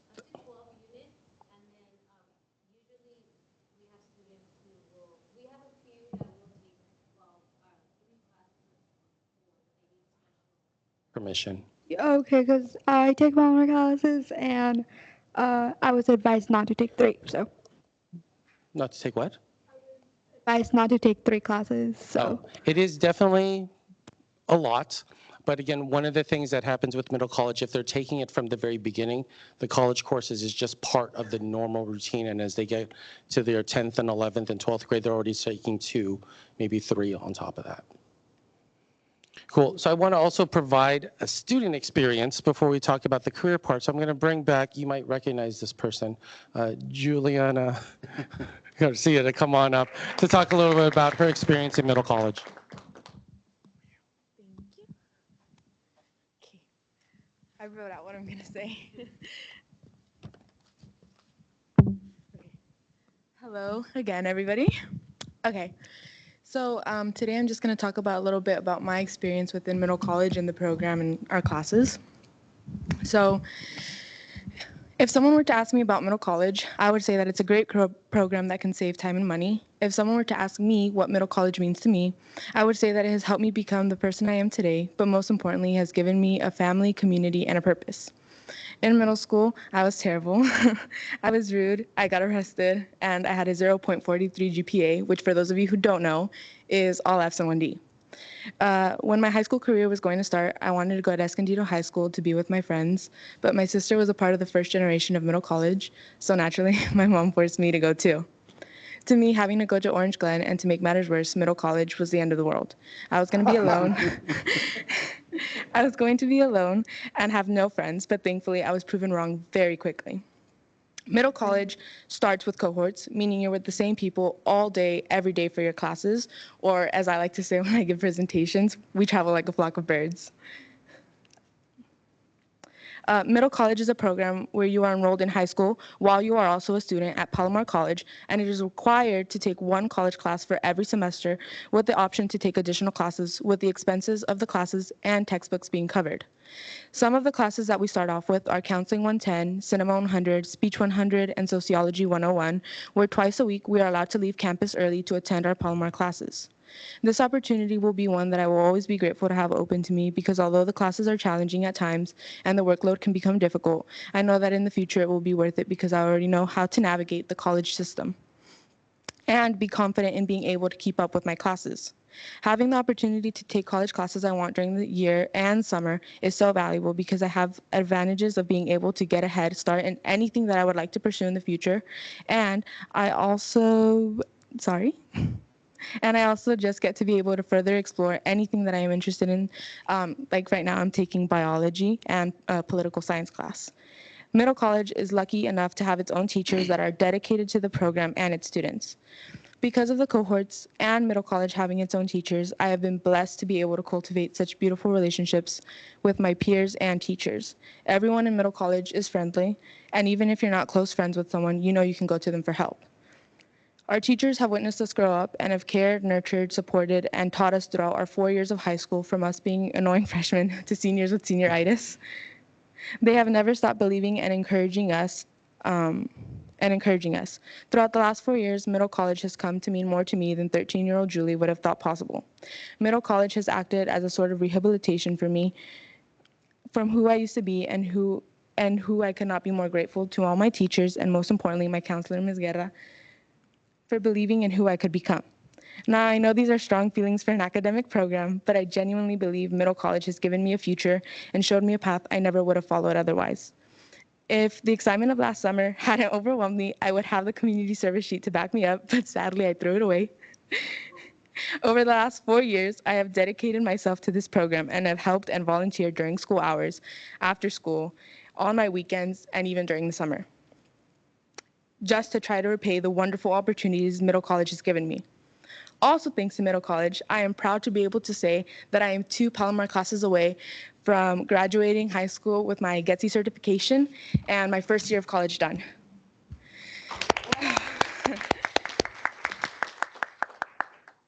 In the end, middle college has been so much more than a program to me. It's been a second chance, a family, and a home. I wouldn't be standing here today as a person I am without the unwavering support of my peers, teachers, and especially Ms. Guerra. So, to my middle college family, thank you for believing in me, for giving me a future, and for showing me what I'm capable of. And to anyone wondering if change is possible, I hope that I'm proof enough that it is.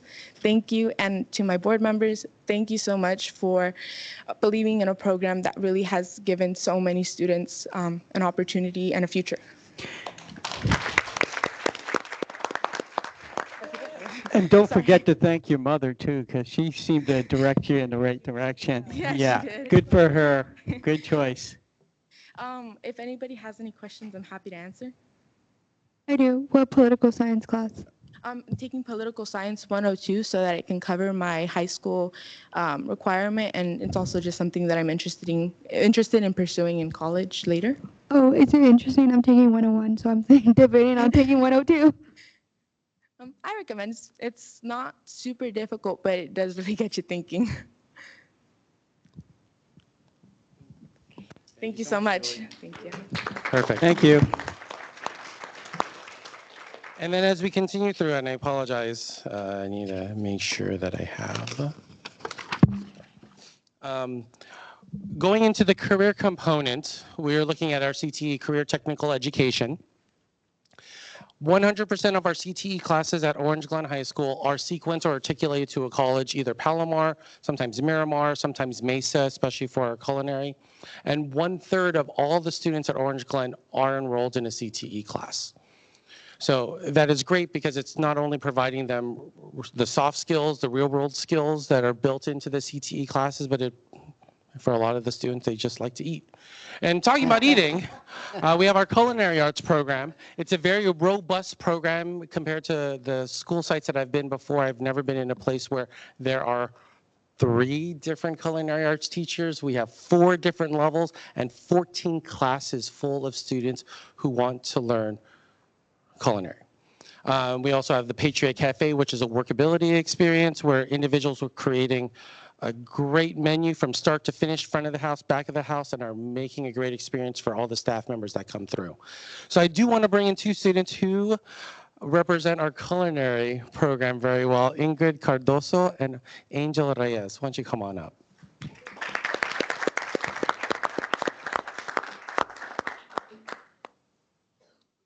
We're sort of waiting for our invite to the Patriotic Cafe here. Oh, we will make that happen. Thank you.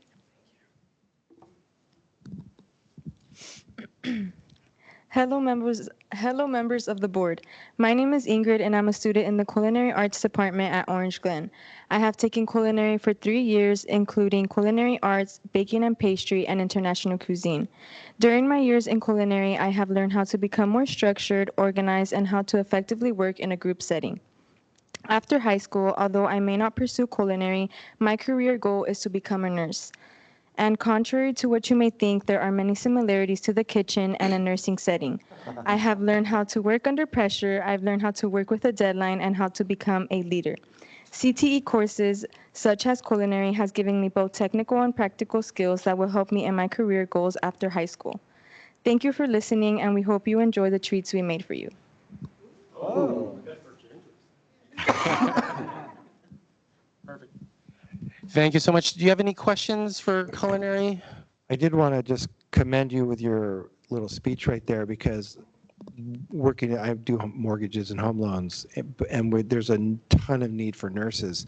And I have a culinary background, and I've never connected the preparation that you do in kitchens with the team building and all the other things you're doing to the nursing field. So that was excellent. So I really appreciate you making that connection.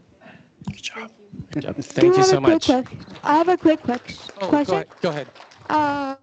What college what university/college are you applying for nursing schools? Or have you guys had? No. She's keeping her options open. Cal State San Marcos has a really good nursing program, and it's really close, but really hard to get in. So. Perfect. Thank you. Just a follow-up question on the culinary arts program. So would you say that I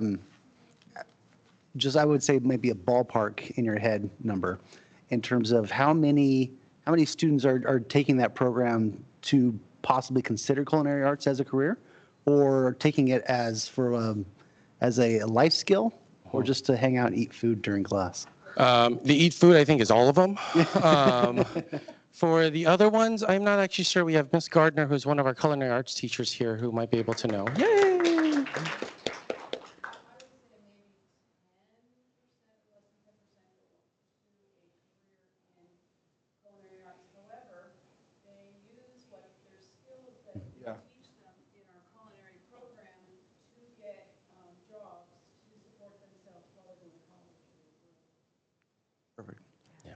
Do they get their food handling license? Yes, they do. Do you get the, is it in the second class or the first class? So it's in culinary 2, advanced culinary, baking and pastry.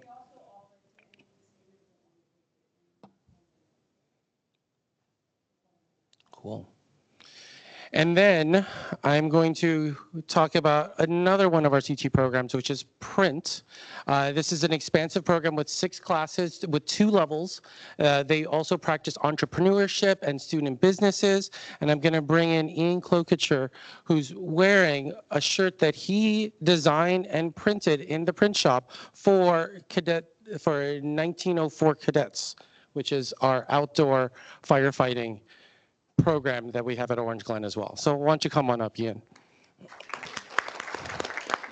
And then as he comes up, because I know that you were perked your interest with the treats, I will pass out the treats that are coming both from Culinary Arts as well as from CTE Print that has customized bags with your names on it, along with the yummy goodies and stickers inside of it.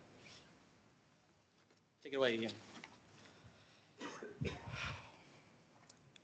Good evening, everybody. My name is Ian Clokacher. I am a student at Orange Glen High School. First, I would like to speak about the print shop. This opportunity has given me the ability to open my mind creatively and has helped me take my passion for art to a higher level.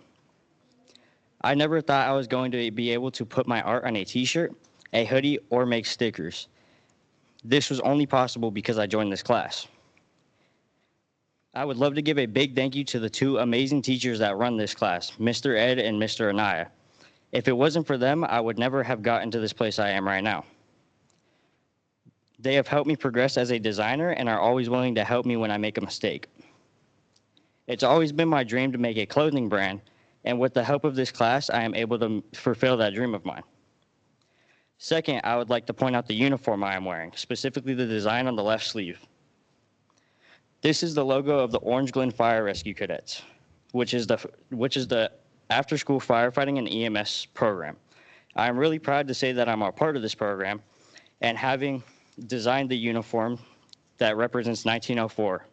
It gives me great pride. The other cadets and I have been certified in all types of life-saving skills, life-saving and firefighting techniques.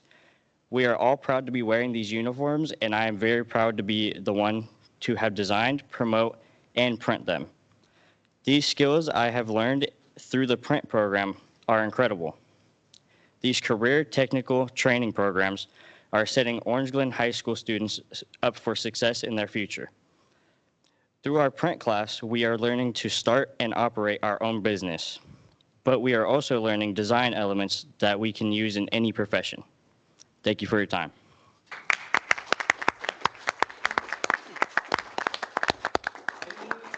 Also printed your bags as well. Good job. Thank you. I got a question to ask.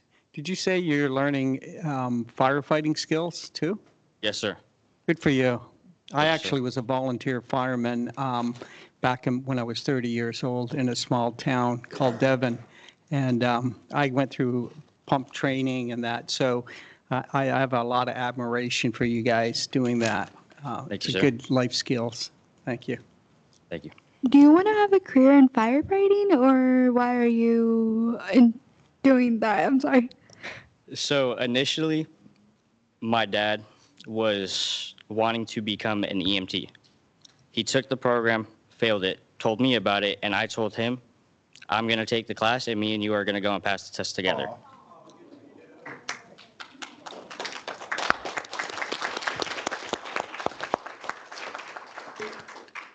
So that's what made me ask Mr. Paulson to bring the program to our school to get students set up for.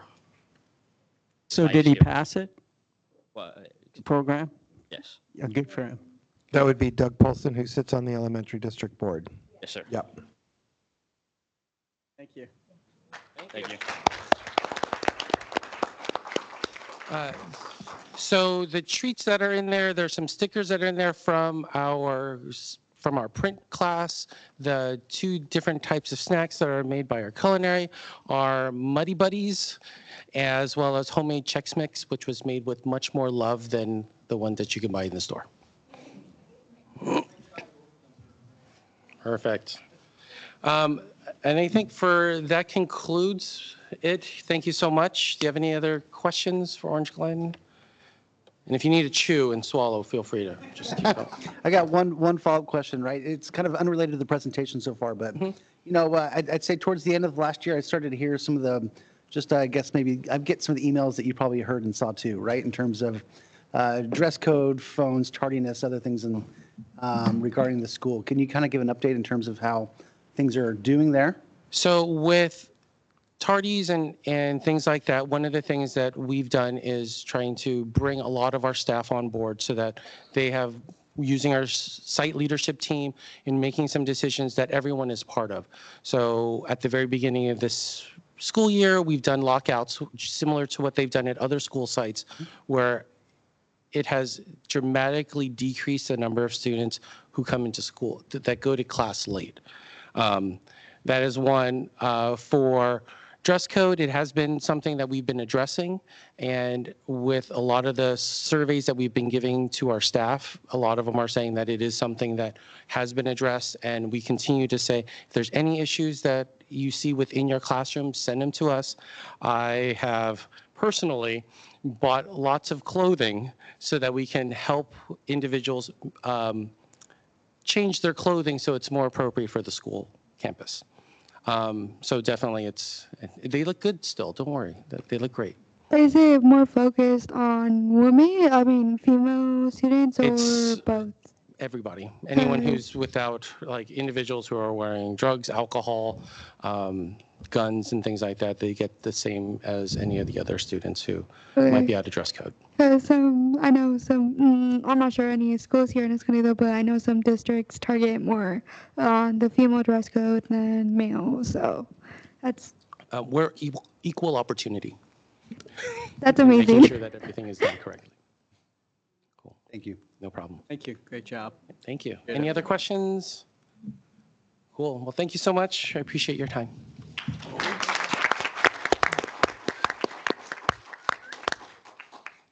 Well, I can also credit you with bringing the most attendance that we've ever had to stay through an entire board meeting.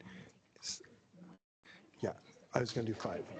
So while you guys probably decide to go, we're going to take a 5-minute break, and we'll meet you back here in about 5 minutes. While we're waiting, we're going to eat all these goodies.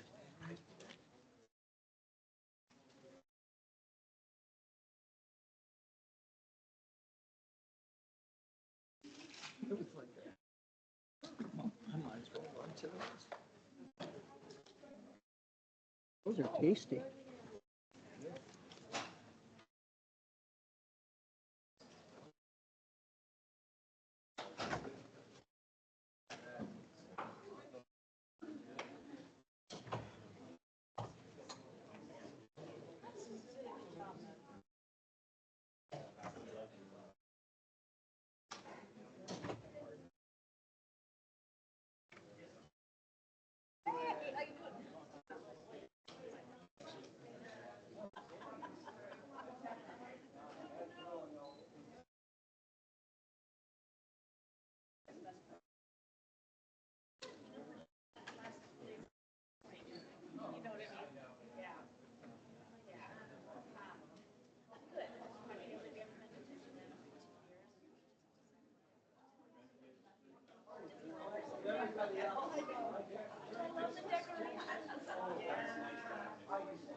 Perfect. I have lots of questions. So. Yep. Hey there. Nice to see you too. Thanks for coming.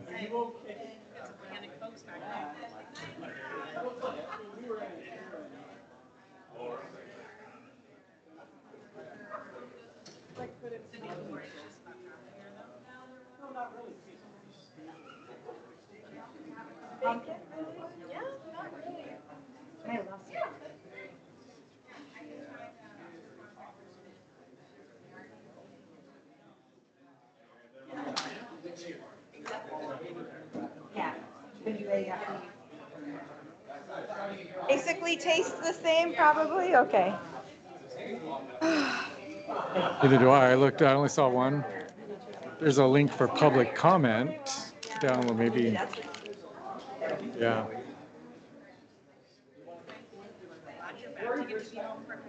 That stuff? Yeah.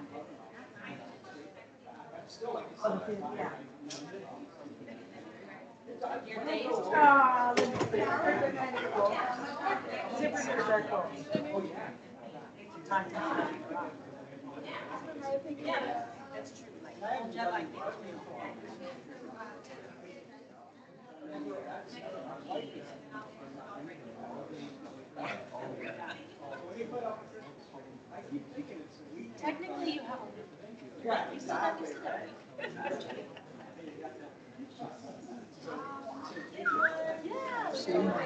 Lucy. Lucy. Yeah,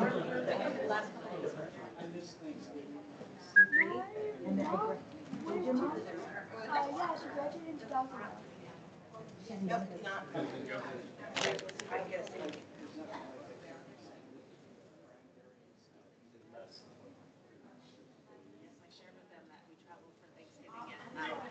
My husband's family is all Scotland. So it was like their second year of vegan Thanksgiving. And it wasn't as but this dishes were still a vegan. About 2 years. First they were vegetarian, and then they went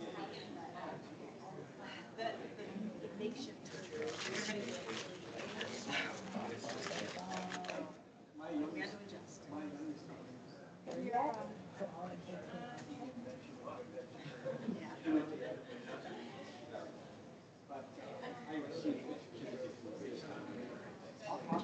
A long time. Yeah.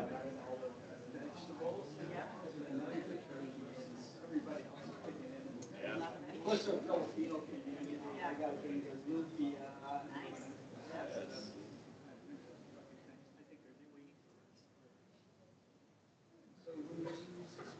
we go to the street. Oh, yeah, don't get me wrong, she is difficult. I'm like, because she goes, I would like we can talk.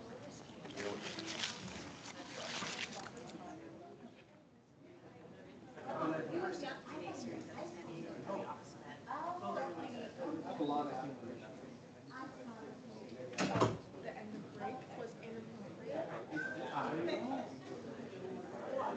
No, it's going to be, I'm excited. It's going to be an exciting class. Yes. We're going to keep revising it. Yep. I love it. I love it. That's good. Yeah. Yeah. Was Orange Glen colors. Oh, perfect. Oh, wait, I remember. Thank you. You're welcome.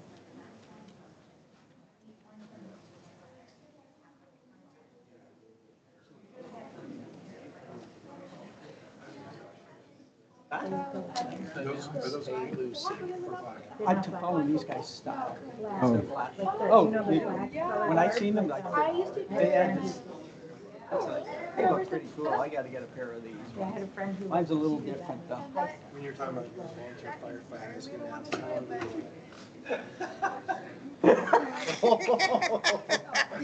You should have.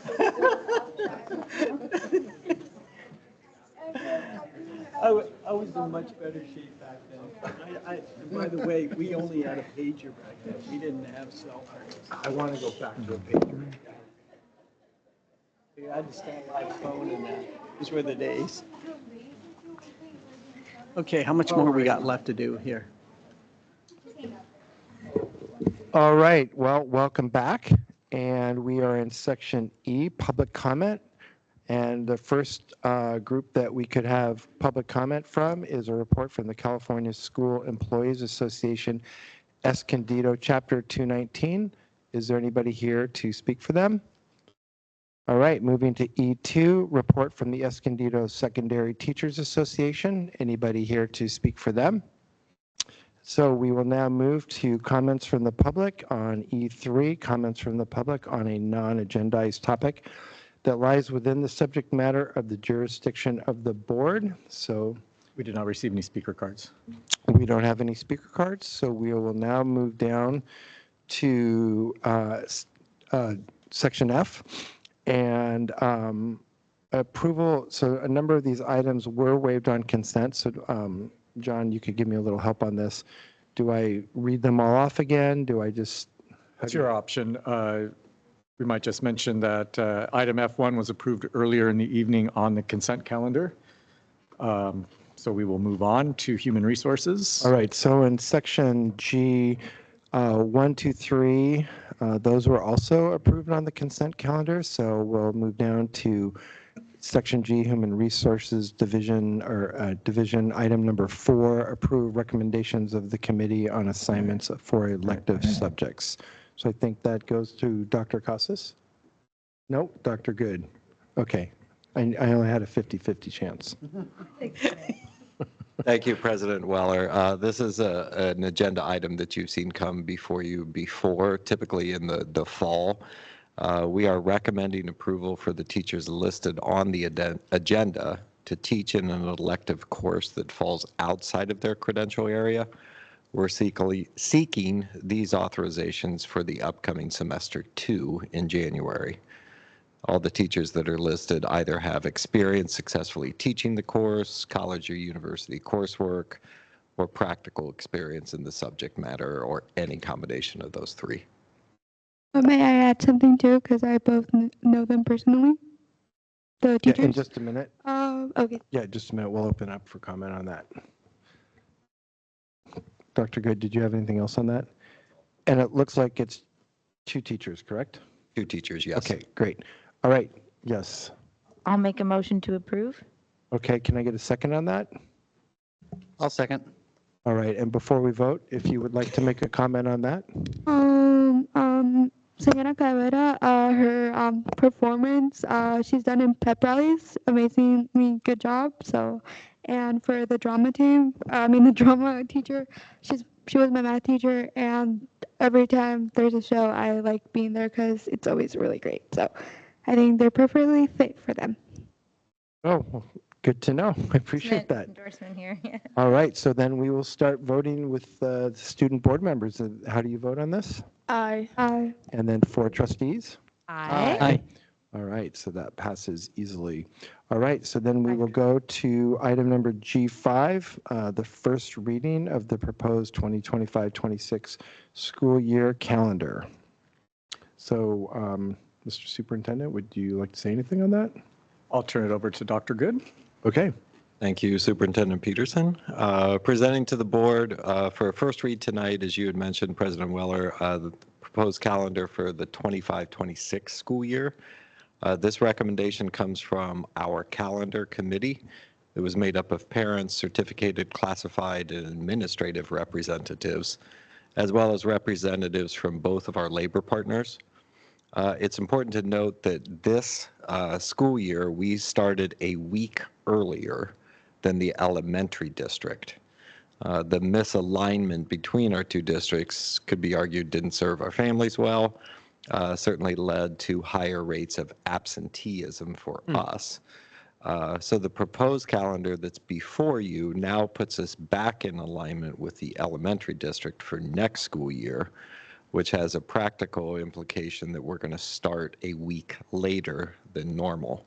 Typically, we had started in the 2nd week of August. This pushes our start back to the 3rd week of August. Happy to answer any questions. Well, if my kids had any say, they'd want to move it all the way back so that they got all the warm weather in September that we get nowadays, as opposed to June and May. But is it the same number of calendar days, even though we've started a week later? It is. It is. That's my question. Anyone else? All right, so then let me go back to the thing here. So it's their first reading, so there's no action required on that. So we can now move on to section H, Business Services Division. And I feel like I should give a award to the 3 people left in the audience, so thanks for sticking around. How am I doing out there, okay? You guys, good. So then in H, 1, 2, 3, 4, 5, 6, 7, scrolling down here, bless you. And 8. That was all approved on consent. So then we'll drop down here to H9, which there is action required, and we need to present and approve positive certification of first interim report for fiscal year 2024-25. And Amanda, you have the floor.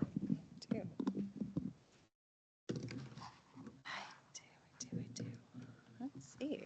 Well, good evening, President Weller, members of the board, Is the mic cabinet. on? I don't know if the mic's on. Hello, hello. There you go. That's, I think you so. kind of got to speak into it. Just need to project. And then our staff that are here, so, and maybe some community folk that are out there.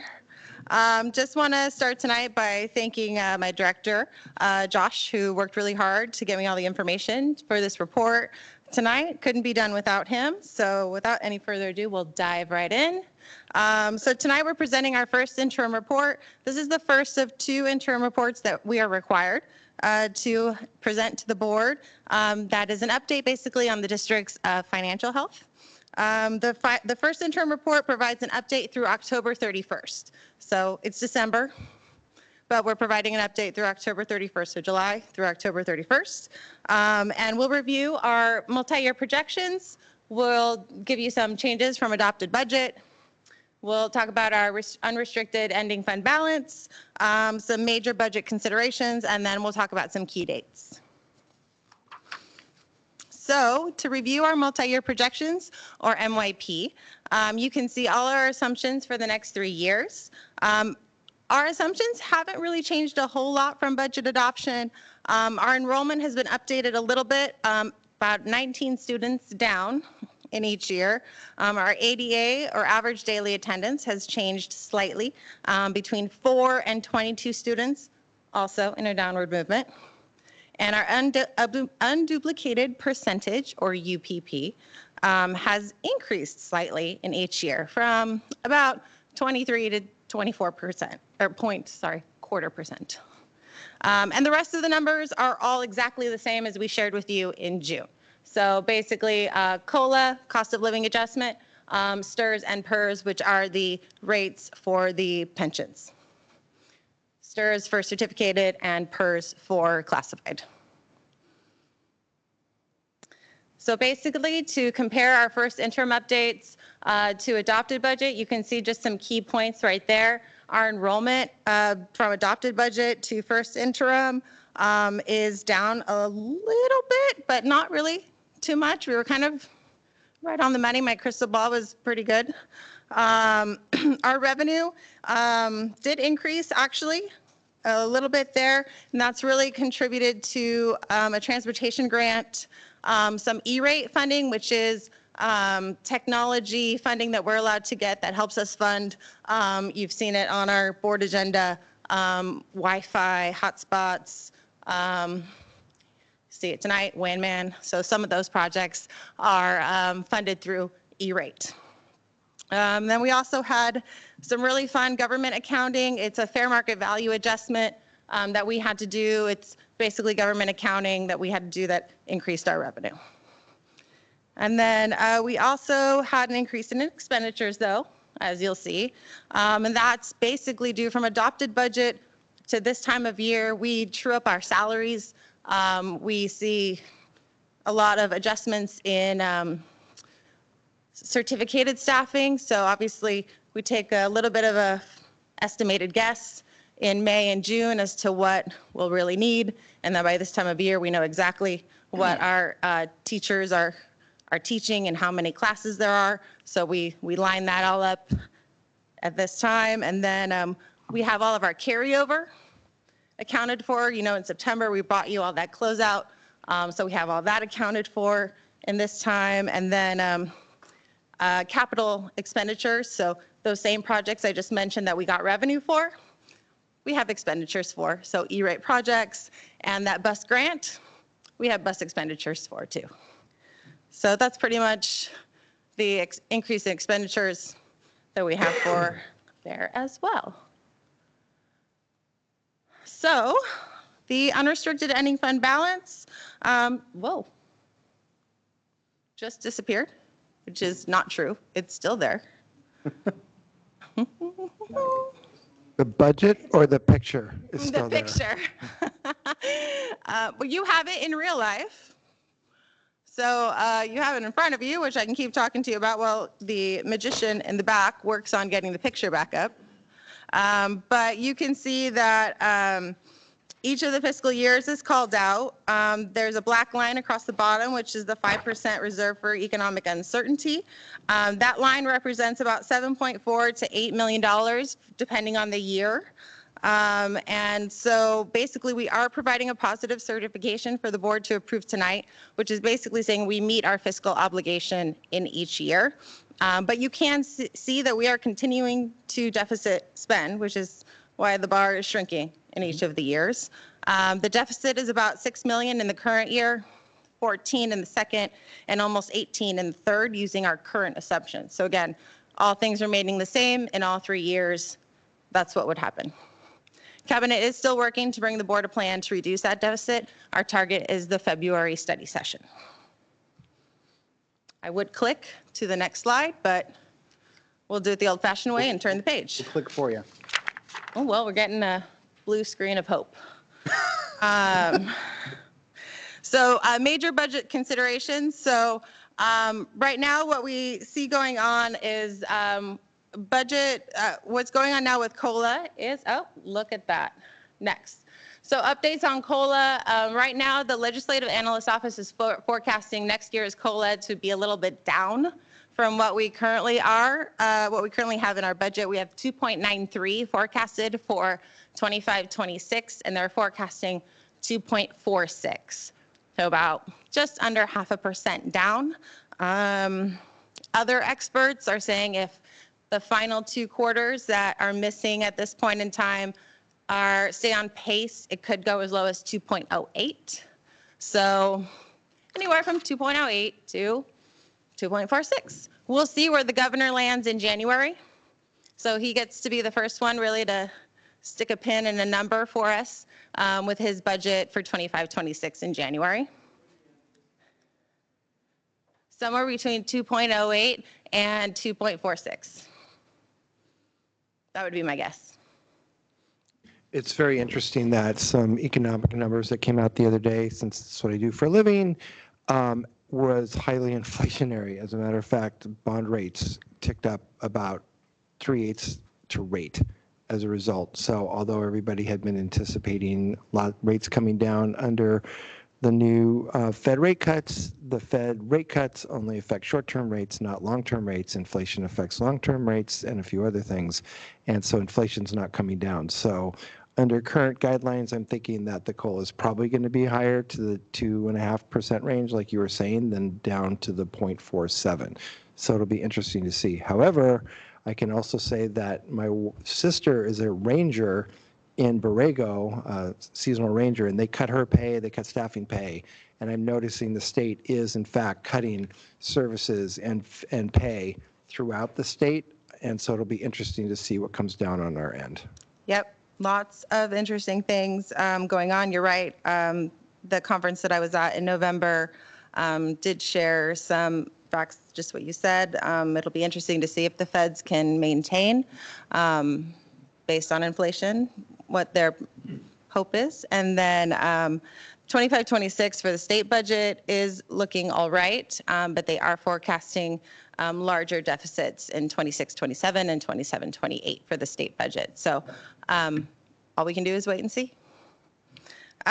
Looking at our average daily attendance, we are tracking about 1/3% ahead of last year, which is great. So We just hope we keep with that pace, and as schools continue to have more opportunities for Saturday school and recovery, we just hope that that just increases as the year continues. So we keep looking to that to just continue to increase. The third square isn't as great.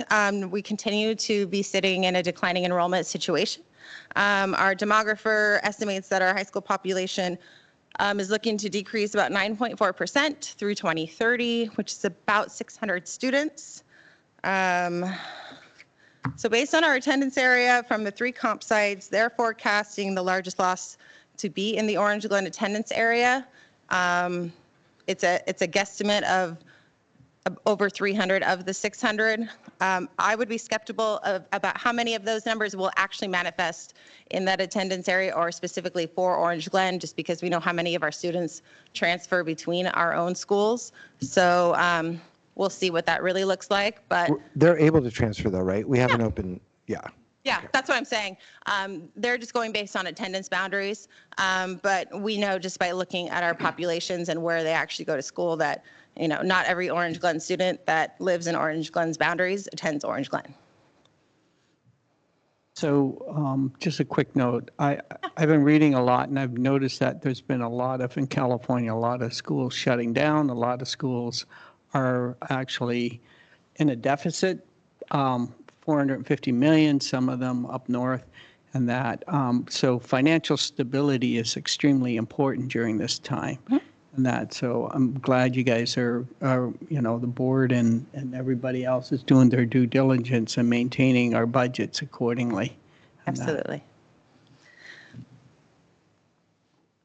So just some key dates. As I mentioned, the governor's budget will be released mid-January. We'll bring you guys all the update at our February study session, in addition to some plans to address that deficit. And then in March, we'll be here with our second interim report. That'll be through January update. And then before you know it, we'll be here in June giving you a 25-26 adopted budget, and we'll just keep doing this over and over because that's what happens in life. We just keep cycling through. That crystal ball. And that's it, guys. So I'm happy to answer any questions. But that is the first interim report.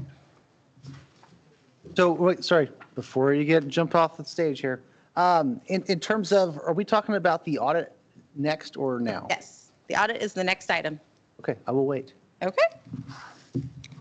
All right. Well, any other questions? Thanks for the prompt. So now we're down to H10. Oh, we need to vote. That was an action item. Okay, thank you. All right, so then I do need a motion to approve the positive certificate. So moved. Second.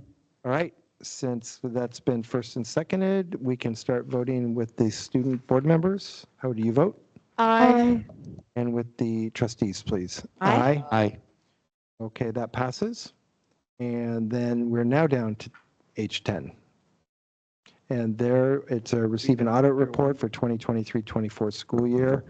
And back to Amanda. Yes.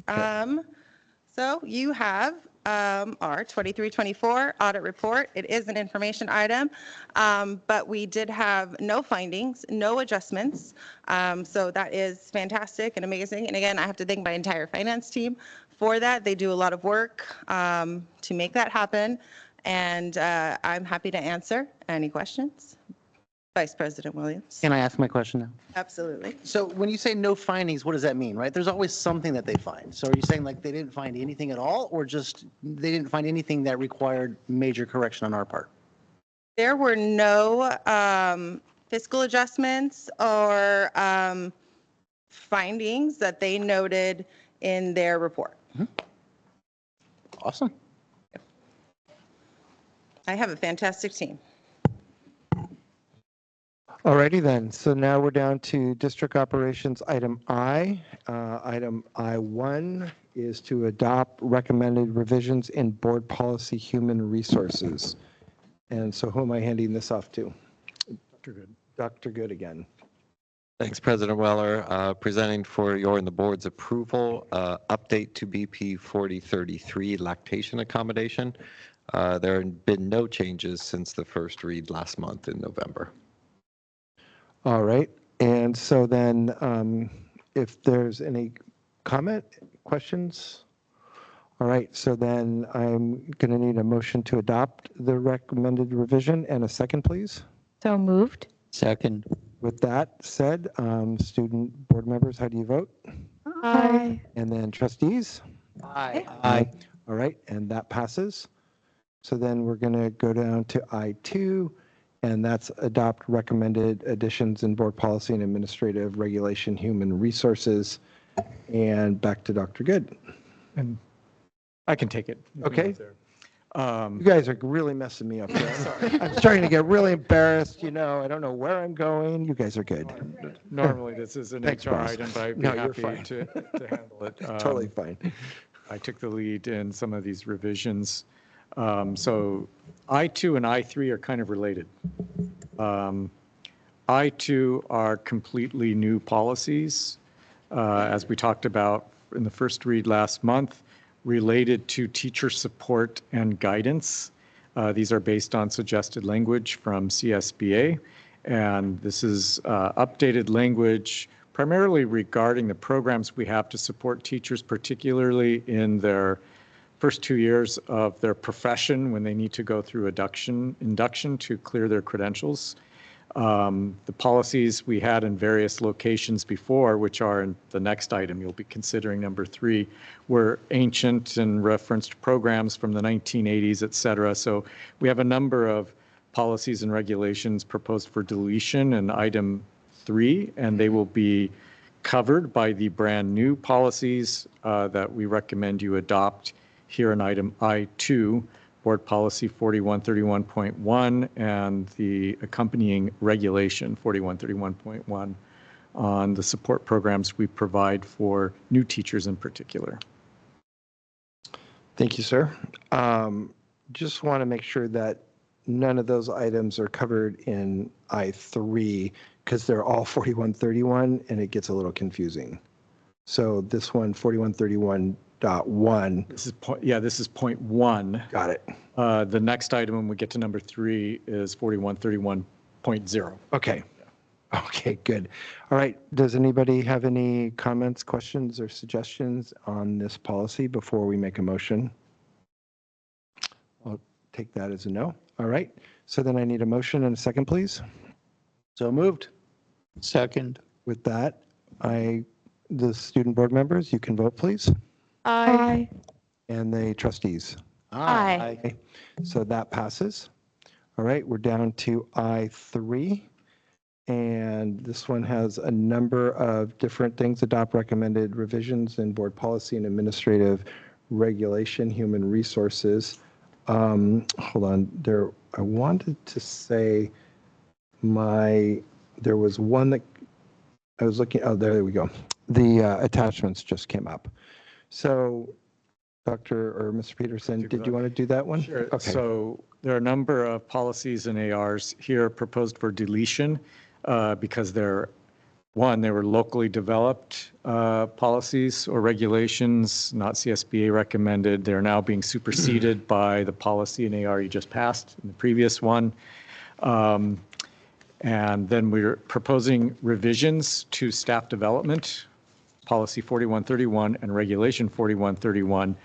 The policy primarily to update with latest suggested CSBA language, and the regulation 4131 to better define our own process of how professional development is approved